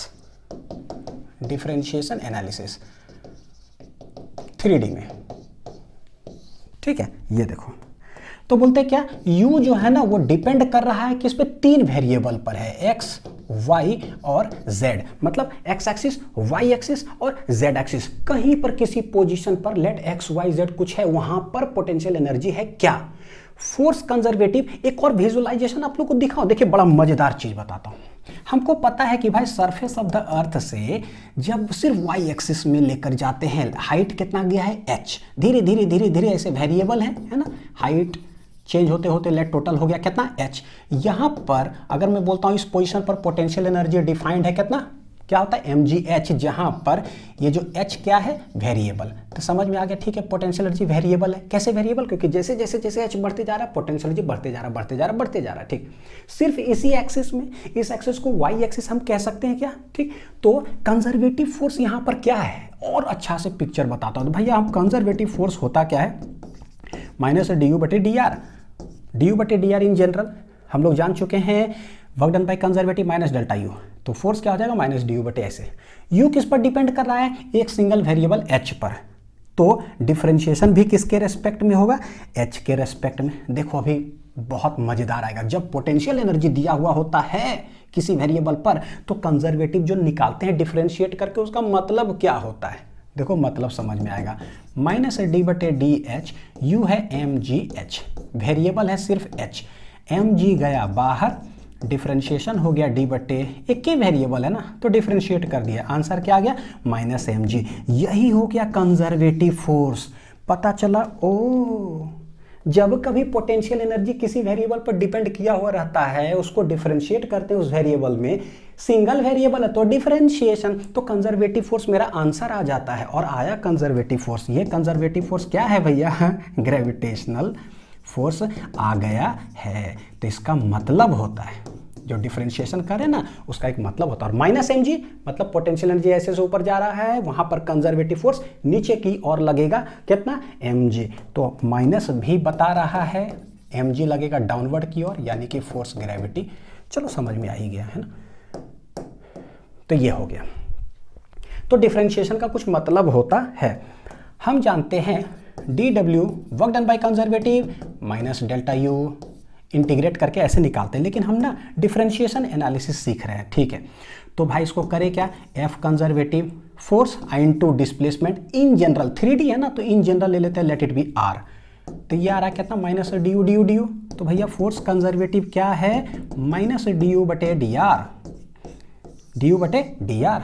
सिंस 3D में है, हम जानते हैं कि इन 3D फोर्स जो है ना वो कैसे लिखाएगा, F x F Y, F x F y और क्या है एफ जेड। फोर्स बोल ही देता हूँ है ना, दिल में क्यों रखूँ। यू जब सिर्फ वाई एक्सिस पर निर्भर कर रहा था जो कि एच एच एच, तो उसी में रेट किस रेट से चेंज होता है, मतलब negative rate of change of potential energy Y direction, वो दे दिया था force in Y direction, mg माइनस mg आंसर आया था। लेकिन भैया एक्स पर है तो एक्स में भी कुछ आएगा, जेड में है तो जेड में भी कुछ फोर्स आएगा। तो हमको क्या करना है, आप निकालो एफ एक्स क्या है, आप निकालो एफ वाई क्या है, आप निकालो एफ जेड क्या है, किसको, तो इसको डिफ्रेंशिएट करेंगे। हेंस बोलेंगे क्या कि since u is a function of X Y Z, ठीक है, so here to find force we will not use differentiation, we will not use differentiation, बहुत important, we will not use differentiation, rather we will use क्या use करेंगे, partial differentiation. क्या use करेंगे, partial differentiation. और ये partial differentiation हम लोग कहाँ देखे हैं, वर्क एनर्जी जो चैप्टर है लेक्चर नंबर 2 में हम पढ़ चुके हैं। पूरा डिटेल एनालिसिस भी बच्चों जो है ना मैंने इसमें बता दिया बढ़िया से, तो आप इसको देख सकते हो। तो how to find F X, तो इसको डिफरेंशिएट कर दो partially with respect to X. F X क्या हो जाएगा, तो बोलेंगे भैया माइनस डेल यू बटे डेल एक्स होगा। ये डिपेंड जब 3 वेरिएबल पे करता है, ये ठीक उसी तरह से है जैसे मैंने बताया था जेईई मेंस का एग्जाम जो है, जेईई मेंस का एग्जाम जो है ना, ये है फंक्शन पता है किसका, फिजिक्स केमिस्ट्री मैथ पर डिपेंड करता है। नीट का जो एग्जाम है ना वो is a function of physics chemistry biology पर डिपेंड करता है। यू जो पोटेंशियल एनर्जी मेरे पास है ना एक्स वाई जेड पर डिपेंड करता है। तो नीट का पेपर एक ही साथ 3 हाथ लेकर 3 दिमाग लेकर 3 बार सभी चीज थोड़ी सॉल्व करते, फिजिक्स केमिस्ट्री बायोलॉजी तीनों सॉल्व करे एक के साथ नहीं करते। We solve the paper partially, जब पेपर 3 वेरिएबल पर डिपेंड करता हो तब। लेकिन बोर्ड एग्जाम में फिजिक्स का एग्जाम देने जा रहे हैं, एग्जाम बोर्ड का जो है ना is a function of physics, तो आप टाइम के रेस्पेक्ट में खाली फिजिक्स से सॉल्व करते रहोगे, यानी टाइम पार होते जाएगा। टोटल फिजिक्स का क्वेश्चन 30 है, अब थोड़ा देर के बाद 29 हो जाएगा, थोड़ा देर के बाद 28 हो जाएगा। तो ओहो समझ रहे ना तुम, मतलब क्या नहीं समझ में आएगा भैया। बोर्ड जो है ना सिर्फ एक ही पेपर पर डिपेंड किया था, इसको सिर्फ डिफरेंशिएट कर दो विथ रेस्पेक्ट टू, ये सिंपल है। लेकिन नीट जेईई जब 3 चीज का डिपेंडेंसी होता है ना तो हम पेपर को पार्शियली सॉल्व करते हैं। पार्शियली मतलब पूरा नीट का पेपर को सॉल्व करो विथ रेस्पेक्ट टू फिजिक्स, और उसके बाद क्या है केमिस्ट्री। तो जब हम फिजिक्स के रेस्पेक्ट में सॉल्व करें, यानी फिजिक्स जब सॉल्व कर रहे हैं तो टाइम के साथ फिजिक्स का क्वेश्चन धीरे धीरे चेंज होते जाएगा। मतलब अभी 50 है, सॉल्व कर लिए एक, अब 49 हो गया, एक और सॉल्व कर लिए तो 48 हो गया, चेंज हो रहा है। जिसमें फिजिक्स चेंज हो रहा है टाइम के साथ, उस समय केमिस्ट्री और बायोलॉजी क्या रहेगा, कांस्टेंट। यही पार्शियल डिफरेंशिएशन का मतलब है। हम इसमें एक्सपीरियंस्ड हैं, आपको ये समझ में आता है, मैं ये आपको समझा देता हूँ। तो solve partially with respect to X, F Y partially with respect to क्या है Y, F Z partially with respect to ये। बच्चों अगर बहुत फीलिंग लेना हो ना, ये जो मैंने बताया है ना ये वाला, ठीक है, वर्क का लेक्चर 2 अगर देखोगे ना तो आपको फीलिंग जो है ना मैंने पूरा बता दिया। यही मैं बोलता हूँ लेक्चर्स पूरा देखिए। फिजिक्स से प्यार नहीं हुआ तो जो बोलो, फिर पढ़ाना ही मेरा बेकार है ठीक है। ऐसे F x F Y F Z निकाल लेंगे और उसके बाद जो है हम यहाँ पर क्या करेंगे, रख देंगे और मेरा जो है फोर्स का आंसर आ जाएगा। ठीक है, चलिए देखते हैं, सवाल बनाते हैं। देखो हमारे पास क्या है, u है a x square Y Q Z to the power 4, find the expression for क्या है, कंजर्वेटिव फोर्स। कंजर्वेटिव फोर्स तो u दिया हुआ है और हमसे फोर्स पूछ रहा है। हम जानते हैं कि भाई देखो, जब भी अगर मान लो सब कुछ भूल गए ना, work done by conservative equal to minus delta U, minus delta U. यहीं से D W conservative equal to हो गया माइनस डी यू। तो अपने आप पता चल जाता है कि conservative F into D R in general तो माइनस डी यू। 3 वेरिएबल पर डिपेंड कर रहा है ये, तो हम कैसे डिफरेंशिएट करेंगे, सोचो सोचो सोचो, अपने आप सोचो। डी यू हमको फोर्स निकालना है ना, क्या निकालना है हमको, फोर्स। ये अगर एक वेरिएबल पर डिपेंड करता है फिजिक्स, डायरेक्ट डिफरेंशिएट कर दो, लेकिन फिजिक्स केमिस्ट्री बायोलॉजी तीनों पर डिपेंड कर रहा है, तो कैसे निकाले भाई, तो आपको अलग अलग एक एक करके सॉल्व करना पड़ेगा partially. Hence we will use partial differentiation. तो हमको समझ में आता है, निकालो पार्शियली बच्चों, निकालो तो सबसे पहले क्या निकालेंगे, एफ ऑफ एक्स, वो क्या हो जाएगा माइनस डेल यू बटे डेल एक्स। देखो यहाँ पर तो माइनस डेल बटे डेल एक्स, यू क्या है भाई a x square Y Q Z to the power 4। तो इसका मतलब क्या होता है, x मतलब फिजिक्स का सॉल्व करो तो फिजिक्स वेरिएबल होगा, केमिस्ट्री मैथ सब क्या हो गया कांस्टेंट, तो कांस्टेंट तो सबको बाहर ले लो, तो माइनस ए देखो x ना x वेरिएबल होगा बस, तो Y Q Z to the power 4 हो गया कांस्टेंट। डिफरेंशिएशन किसका होगा, सिर्फ एक्स स्क्वायर। पार्शियली डिफरेंशिएशन का मतलब होता ही डिफरेंशिएशन ही है, लेकिन पार्शियली मतलब भैया अलग अलग ऐसे कर रहे हैं बस। माइनस इतना Z to the power 4 X square का डिफरेंशियल क्या होगा 2x, तो ये आ गया पता है क्या एफ एक्स, क्या आ गया ये एफ एक्स। अब निकालते हैं एफ वाई, एफ वाई क्या हो जाएगा माइनस डेल यू बटे डेल वाई, माइनस डेल बटे डेल वाई क्या है a x square Y Q Z to the power 4। ठीक है, देखो क्या आ जाएगा, y के रेस्पेक्ट में तो सिर्फ y वेरिएबल होगा, बाकी सब कांस्टेंट। तो a X square Z to the power सब क्या हो गया कांस्टेंट, ले लो बाहर, तो डेल बटे डेल y सिर्फ वाई क्यू का minus A x square Z to the power 4, Y Q का डिफरेंशिएशन कितना हो जाएगा 3y स्क्वायर। तो ये क्या आ गया पता है एफ वाई। हेंस उसी तरह से एफ जेड निकाल लो, एफ जेड है माइनस एफ जेड बच्चों माइनस डेल यू बटे कितना है डेल जेड, माइनस डेल बटे डेल जेड, यू कितना है a x square Y Q Z to the power 4। ठीक है, जेड के रेस्पेक्ट हो तो जेड वेरिएबल सब बाहर निकालो, कांस्टेंट हो जाएगा बाकी सब, यानी हम सिर्फ मैथ सॉल्व कर रहे हैं। तो ये क्या आ जाएगा 4z कितना आ जाएगा, z का डिफरेंशिएशन डायरेक्टली है ना 4z क्यू, तो ये हो गया एफ जेड। जैसे ही सारा कुछ निकल गया है हमसे पूछेगा फोर्स बताओ, तो फोर्स जो है हो जाएगा एफ एक्स आई कैप प्लस एफ वाई जे कैप प्लस एफ जेड क्या है के कैप, और सारे का जो है ना वैल्यूज लिख दो। देखो एफ एक्स क्या आया है minus A x square Z to the power 4,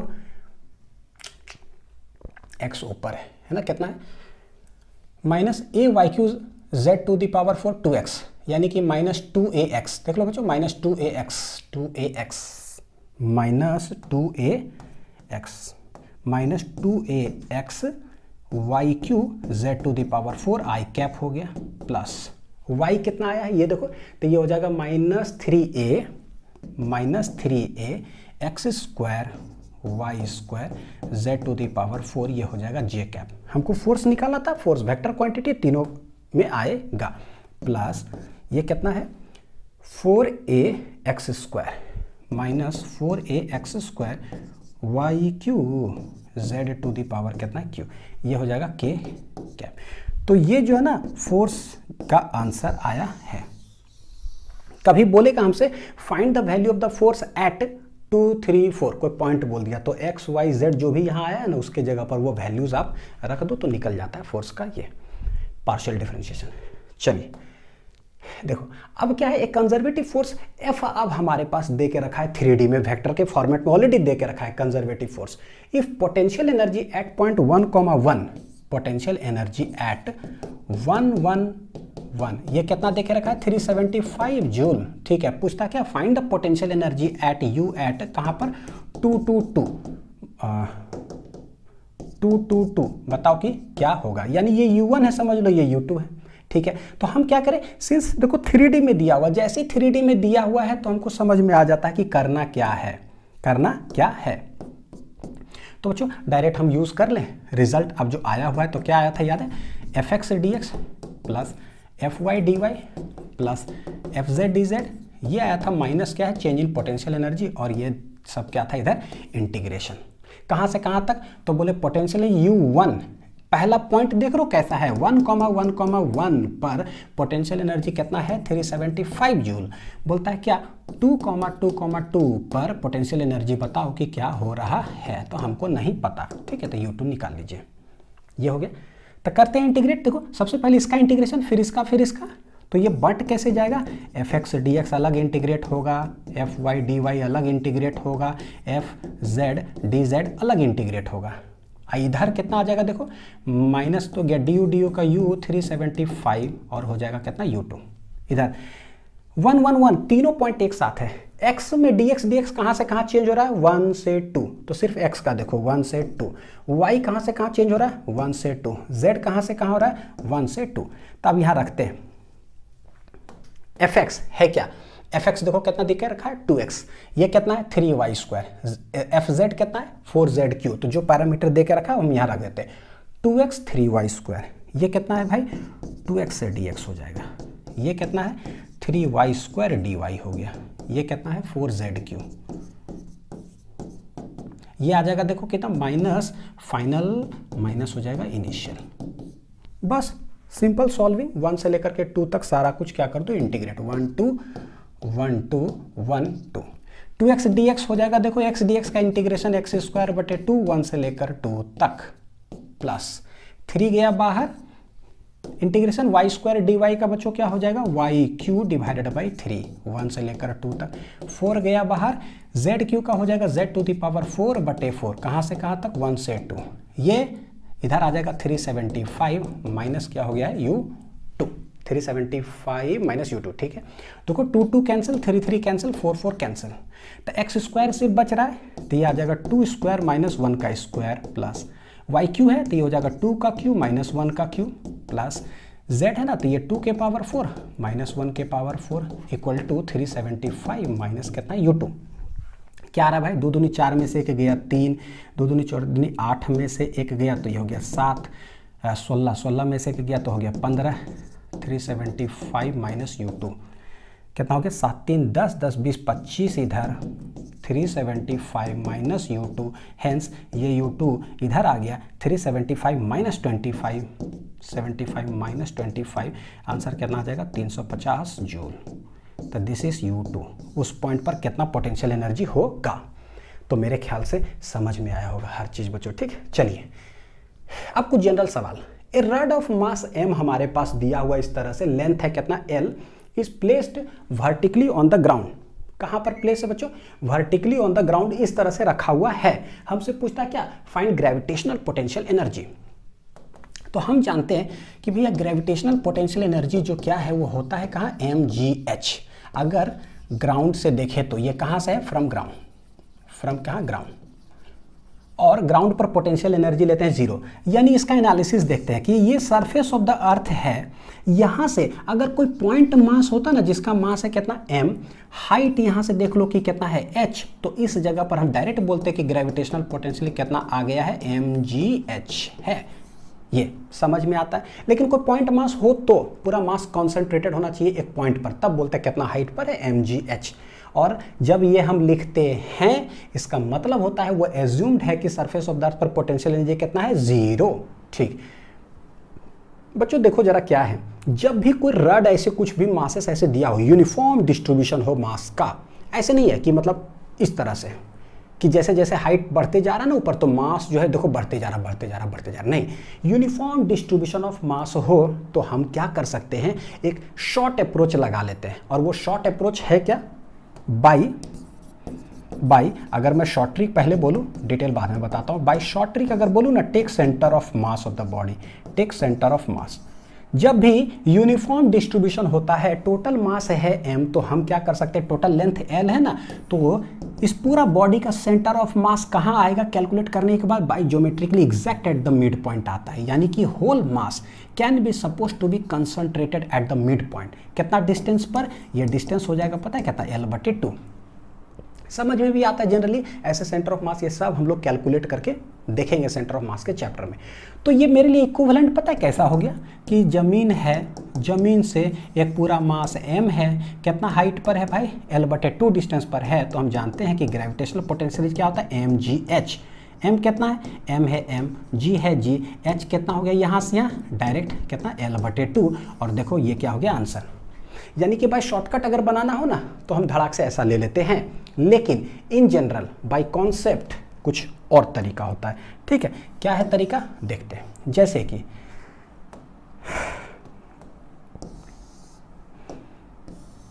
ऐसे, ठीक है, बोलते हैं क्या कि भाई अगर एक पॉइंट मास कहीं कॉन्सेंट्रेटेड होता ना यहाँ पर, तो हाइट लिखते हैं mgh, लेकिन यहाँ पर कैसे dm, छोटा छोटा छोटा छोटा, हर जगह पर मास क्या है, वेरिएबल है भैया, dm हर जगह पर यहाँ से लेकर के वहाँ तक जा रहा है। तो हर जगह जब वेरी करता है तो पता है कि इंटीग्रेशन, यानी कि करेंगे क्या, तो बोलेंगे लेट एट एनी डिस्टेंस ले लो x। बनाने का तरीका देखो, लेट एट एनी डिस्टेंस ले लेते हैं x, वहाँ पर क्या है, छोटा सा लेंथ हम लोग लेते हैं कितना, dx। लेट यहाँ पर जो मास है कितना है, dm, और उसका पोटेंशियल एनर्जी क्या है पहले वो निकाल लेते हैं। तो बोले कि इसका पोटेंशियल एनर्जी अगर देखें कितना लेंथ लिए हैं x, वहाँ पर हम मास कितना मान रहे हैं, तनी को मान रहे हैं dm, लेंथ मतलब वेरिएबल डिस्टेंस। सर ऐसा क्यों करते हैं, ऐसा इसलिए करते हैं क्योंकि यहाँ से कुछ भी हाइट जाओगे ना तो वहाँ पर छोटा सा मास है, कुछ भी हाइट जाओगे छोटा सा मास है, और वही मास मिल करके टोटल m बना है। तो करते क्या है, लेट भैया किसी भी डिस्टेंस पे जाओ, तनी को मास ले लो, बताओ कि उसका पोटेंशियल एनर्जी क्या होगा। तो इसका पोटेंशियल क्या होगा, तनी को होगा, du। तो इसका पोटेंशियल एनर्जी देखो, ग्रेविटेशनल पोटेंशियल एनर्जी तनी को हो जाएगा, कितना होता तो mgh है, तो बोलेंगे मास है dm g और इंटू हाइट, क्या लिए हम, वेरिएबल ले लिए हैं कितना, x। करना क्या है, बोले सिंस du बराबर हो गया है mgh, अलग अलग ऐसे करके ब्रैकेट में लिख लिया करो ताकि कभी गलत नहीं होगा।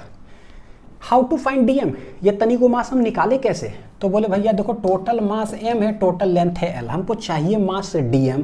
तो करें क्या, जो चाहिए उसको लिखो राइट साइड में, यूनिट डायमेंशन में ये ट्रिक बताया, तो जो चाहिए लिखो राइट साइड, जो चाहिए उसको लिखो राइट साइड। और एक चीज हमको दिया हुआ रहता है, टोटल लेंथ है इतना, उसका मास है इतना, तो लेंथ लिख लेते हैं इधर, ठीक। टोटल लेंथ है l, उसका टोटल मास है m, एक का कितना हो जाएगा m/l। 5 कलम 20 रुपया थ्योरी अगर मेरा याद हो, 5 कलम 20 रुपया एक कलम का दाम, और अगर एक कलम का दाम निकल जाता है ना तो हम कितना भी कलम का निकाल सकते हैं, ठीक। हमको कितना लेंथ का चाहिए, छोटा सा लेंथ का चाहिए, dx लेंथ का क्या होगा, तो भैया m/l i into dx। Answer क्या आएगा, तनी को लेंथ, तो इधर है मास, तो ये मास ही तो आएगा, हेंस dm बराबर मेरे पास देखो क्या आ गया, m/l i इंटू क्या हो गया, dx आ गया। इसको उठा करके हम वहाँ रख देते हैं, dmgx है ना, dmgx, dm कितना आ गया है, इतना, dmg क्या हो गया, x। यही du यही टोटल इंटीग्रेट कर देंगे, देखो x dx dx dx dx कहाँ से कहाँ तक, तो बोले 0 से लेकर के टोटल लेंथ कहाँ तक जा रहे हो, l तक। तो du surface of the earth पर हम पोटेंशियल क्या मानते हैं, 0। तो टोटल जब गया तो लेट पोटेंशियल u हो गया, x dx देख लो कहाँ से कहाँ तक, तो बोलेंगे x इक्वल टू 0 से लेंथ कहाँ तक जा रहा है, x इक्वल टू l तक, ये हो जाएगा u। देखो m/l i इंटू जी सब कांस्टेंट है, इंटीग्रेशन होगा सिर्फ x dx का 0 से लेकर के l तक, mg/l, x dx का इंटीग्रेशन x² 0 से लेकर l तक, ठीक है। तो mg/2l हो गया x², तो रखो यहाँ पर l² - 0, देखो एक l कट जाएगा, आंसर आ जाएगा कितना, mgl/2।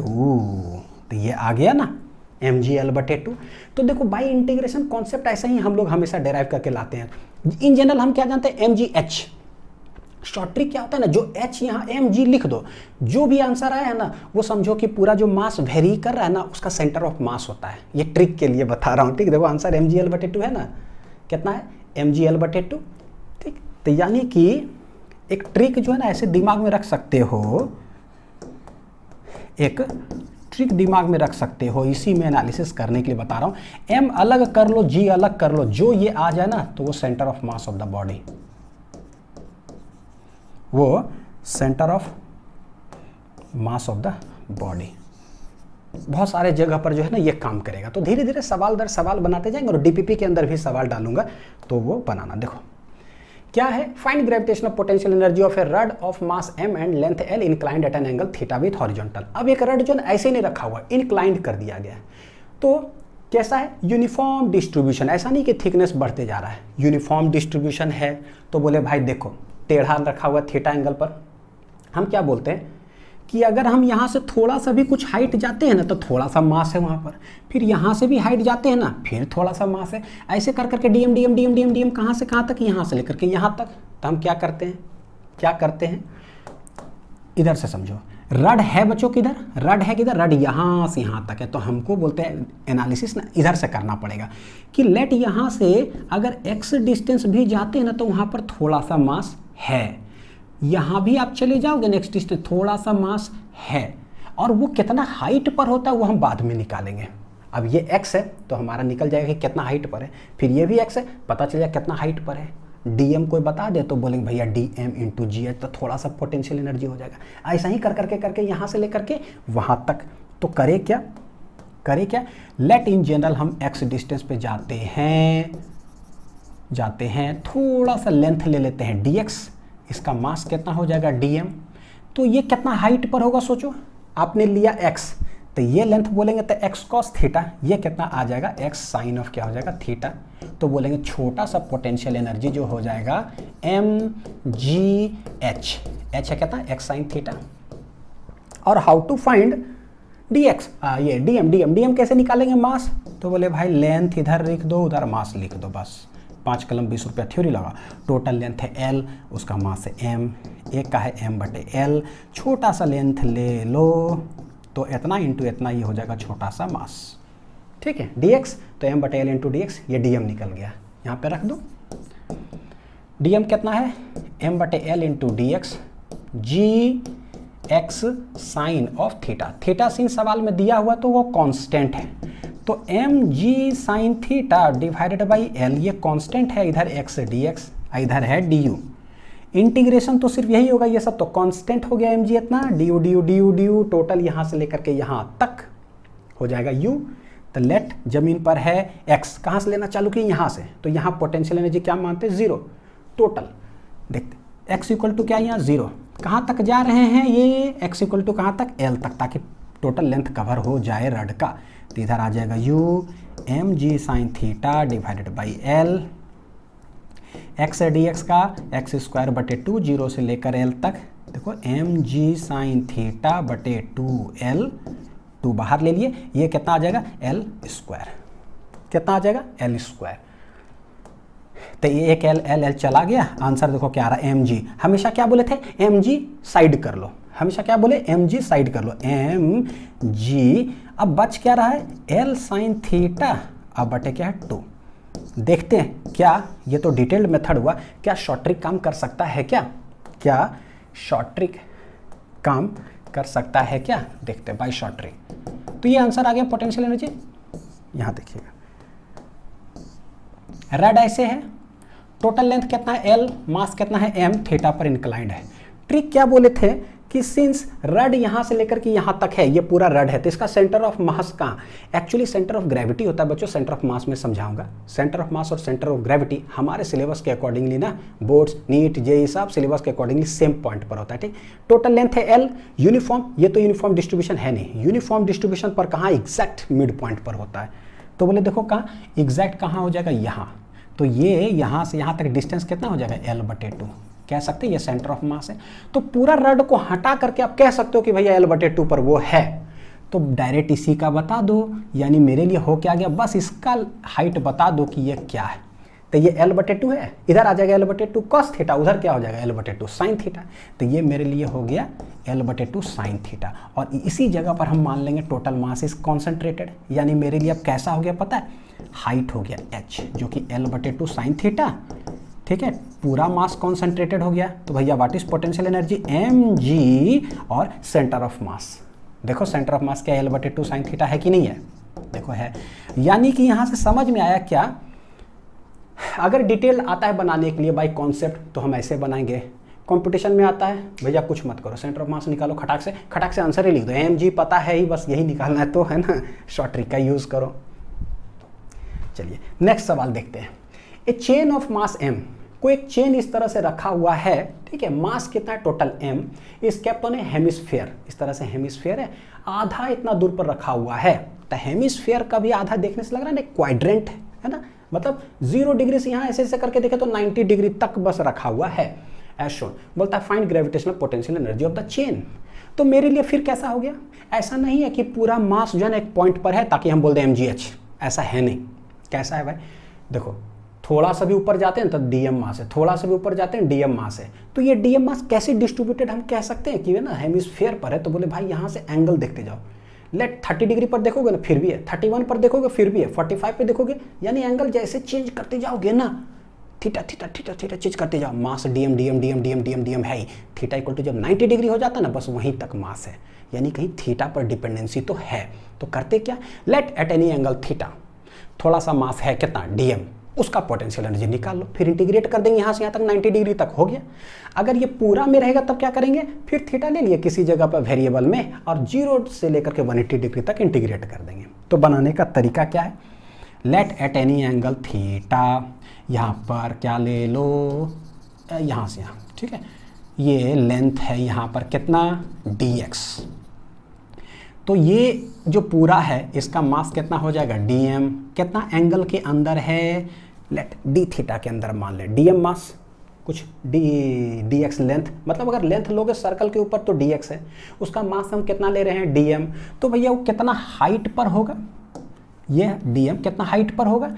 तो देखो ये यहाँ से यहाँ रेडियस है, तो यहाँ से यहाँ भी रेडियस, यहाँ से यहाँ भी रेडियस, यहाँ से यहाँ भी रेडियस, तो ये r cos थीटा इधर हो जाएगा, हाइट क्या आ जाएगा r sin ऑफ थीटा। यानी मेरे लिए सवाल देखो बन कैसा गया है कि कोई एक ऐसा है, यहाँ से इस जगह पर हमने ले लिया dm, कितना हाइट पर है r sin थीटा पर। तो क्या मेरे लिए ऐसा बोल सकते हैं कि small amount of potential energy of the chain है m g और h क्या है r sin थीटा। सवाल है how to find dm, how to find dm। तो फिर से वही बच्चों, लेंथ टोटल कितना लेंथ पर जो है टोटल कितना मास है, तो बोलेंगे लेंथ बस यहाँ से यहाँ तक है। हम जानते हैं कि सरकमफ्रेंस पूरा सर्कल देखे यहाँ से लेकर के यहाँ तक लेंथ है l, ये होता कितना है 2πr, कितना होता है 2πr। बस एक क्वाड्रेंट का अगर लेंथ देखें कि यहाँ से यहाँ तक वो लेंथ कितना होगा, सोचो जरा, तो टोटल है 2πr, उसका 1/4 भाग है, यानी इसका लेंथ देखेंगे तो ये आ जाएगा 2πr अब बटे कितना 4, क्वाड्रेंट वाला तैयार रहा है πr बटे काट दो तो ये आ जाएगा 2, यानी कि क्वाड्रेंट का जो लेंथ होता है वो कितना होता है πr बटे 2। तो हम यहाँ क्या कह सकते हैं, हम यहाँ क्या कह सकते हैं कि यहाँ से लेकर के यहाँ तक जो लेंथ है वो है मेरा कितना πr बटे 2।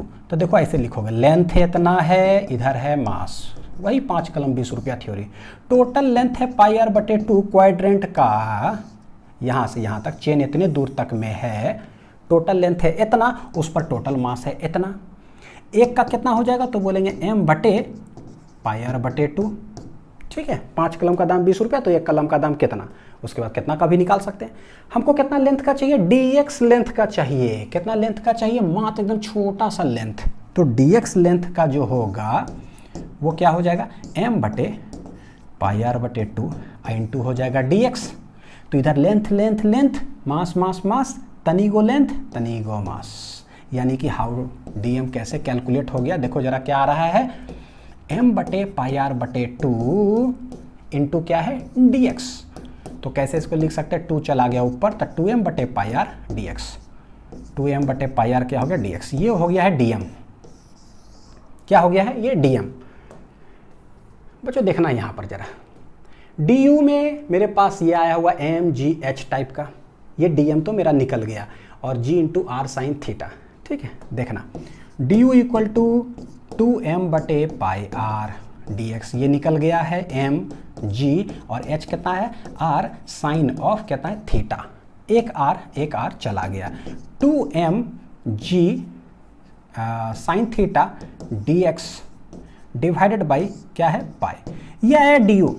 अब देखो सवाल है कि भैया हम इंटीग्रेट किसको करें, 2 कांस्टेंट m g पाई सब constant, sine theta into dx, तो थीटा तो भी तो वेरिएबल है, एट एनी एंगल ले लिए थे, dx वो भी वेरिएबल है, dx dx dx, यानी कुछ तो हमको चाहिए इसको एक सिंगल वेरिएबल में, 2 वेरिएबल इंटीग्रेट करें कैसे करें, तो हमको करना क्या है, सिंगल वेरिएबल में इसको लेकर आओ।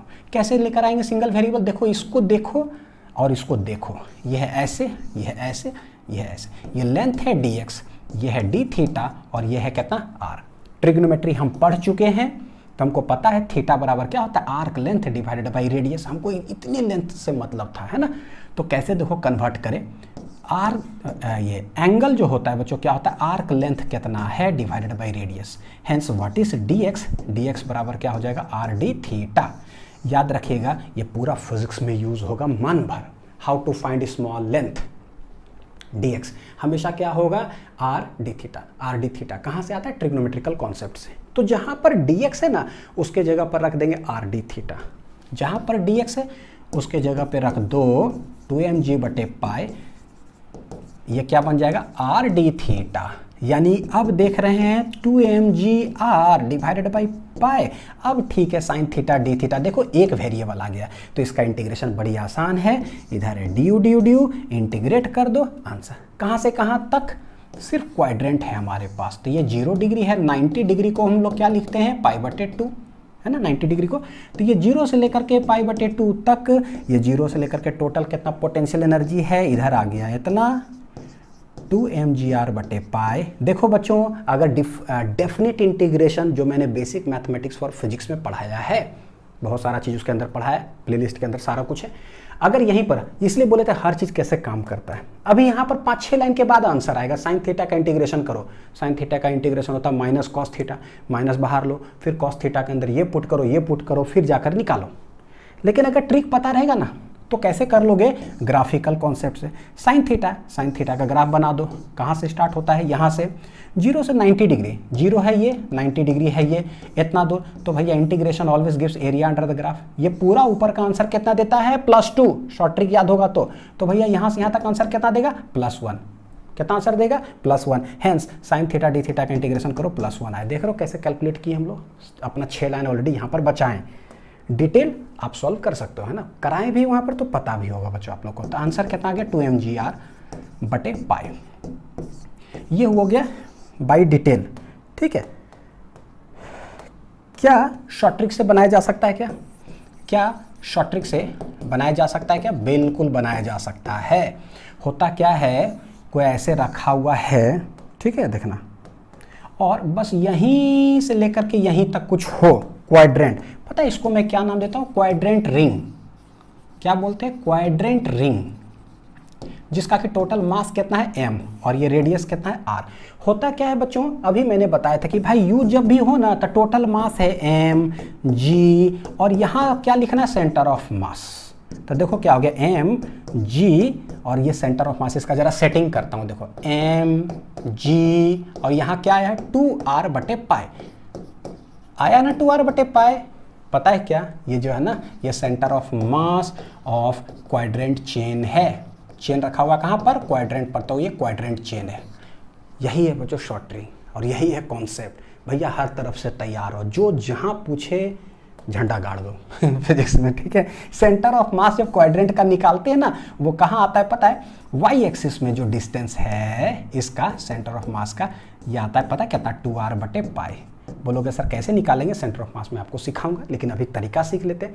क्वाड्रेंट पर ऐसे कुछ हो, ये आता है कितना 2r बटे पाई। हेंस अगर हमको सेंटर ऑफ मास पढ़ा हुआ रहे तो हम धड़ाक से मारेंगे एक लाइन में, ठीक है। अब जैसे यहाँ पर ये समझ में आया, एक दूसरा चीज जो है, लो यार मन भर शॉर्ट ट्रिक पढ़ो यार, बहुत ट्रिक छुपा हुआ है पूरे 11th 12th फिजिक्स में, इतना है जिसका कि कोई गिनती नहीं है मैं कितना बताऊं बच्चों। देखो ऐसे ये कह रहा हूँ कि यहाँ से यहाँ तक अगर ऐसे हो, पूरे पर मान लो कि चेन रहता, ठीक है, पूरे पर टोटल मास कितना है m, तो अगर इसको क्या बोलते हैं सेमी सर्कल रिंग, पूरे अगर पर हो, इसका भी संयोग से सेंटर ऑफ मास कहाँ आता है पता, उसी डिस्टेंस पर आता है। इसका भी पूरा सेंटर ऑफ मास निकालोगे तो आता है 2r बटे पाई पर ही। क्वाड्रेंट रिंग हो या इतना रिंग हो, क्वाड्रेंट रिंग का मास सेम होना चाहिए, सेमी सर्कुलर का भी मास कितना होना चाहिए m। तो सेंटर ऑफ मास जब निकालेंगे ना वो आता है 2r बटे पाई डिस्टेंस पर, यानी कि टोटल पोटेंशियल एनर्जी पूछता ना तो हम ऐसे करते m g और सेंटर ऑफ मास क्या है 2r बटे पाई। धड़ाक से सोच लो कितना इंटीग्रेशन से आया था, ट्रिक पता होगा तो कितना देर में मारेंगे, 1 सेकेंड में m g 2r बटे पाई, कहानी खत्म हो गया बस। तो यही है आंसर। उम्मीद है कि समझ में आया होगा। सेंटर ऑफ मास में सबको सॉल्व करेंगे ही बच्चों, अच्छे से प्रैक्टिस करिए। ये लेक्चर कुछ थोड़ा सा ज़्यादा इंपॉर्टेंस है, इसलिए मैंने थोड़ा सा ज़्यादा प्रेफरेंस देकर पढ़ा है ताकि कॉन्सेप्ट बहुत अच्छे लेवल से मजबूत हो। अच्छे से पढ़ाई करते रहिए। Thank you.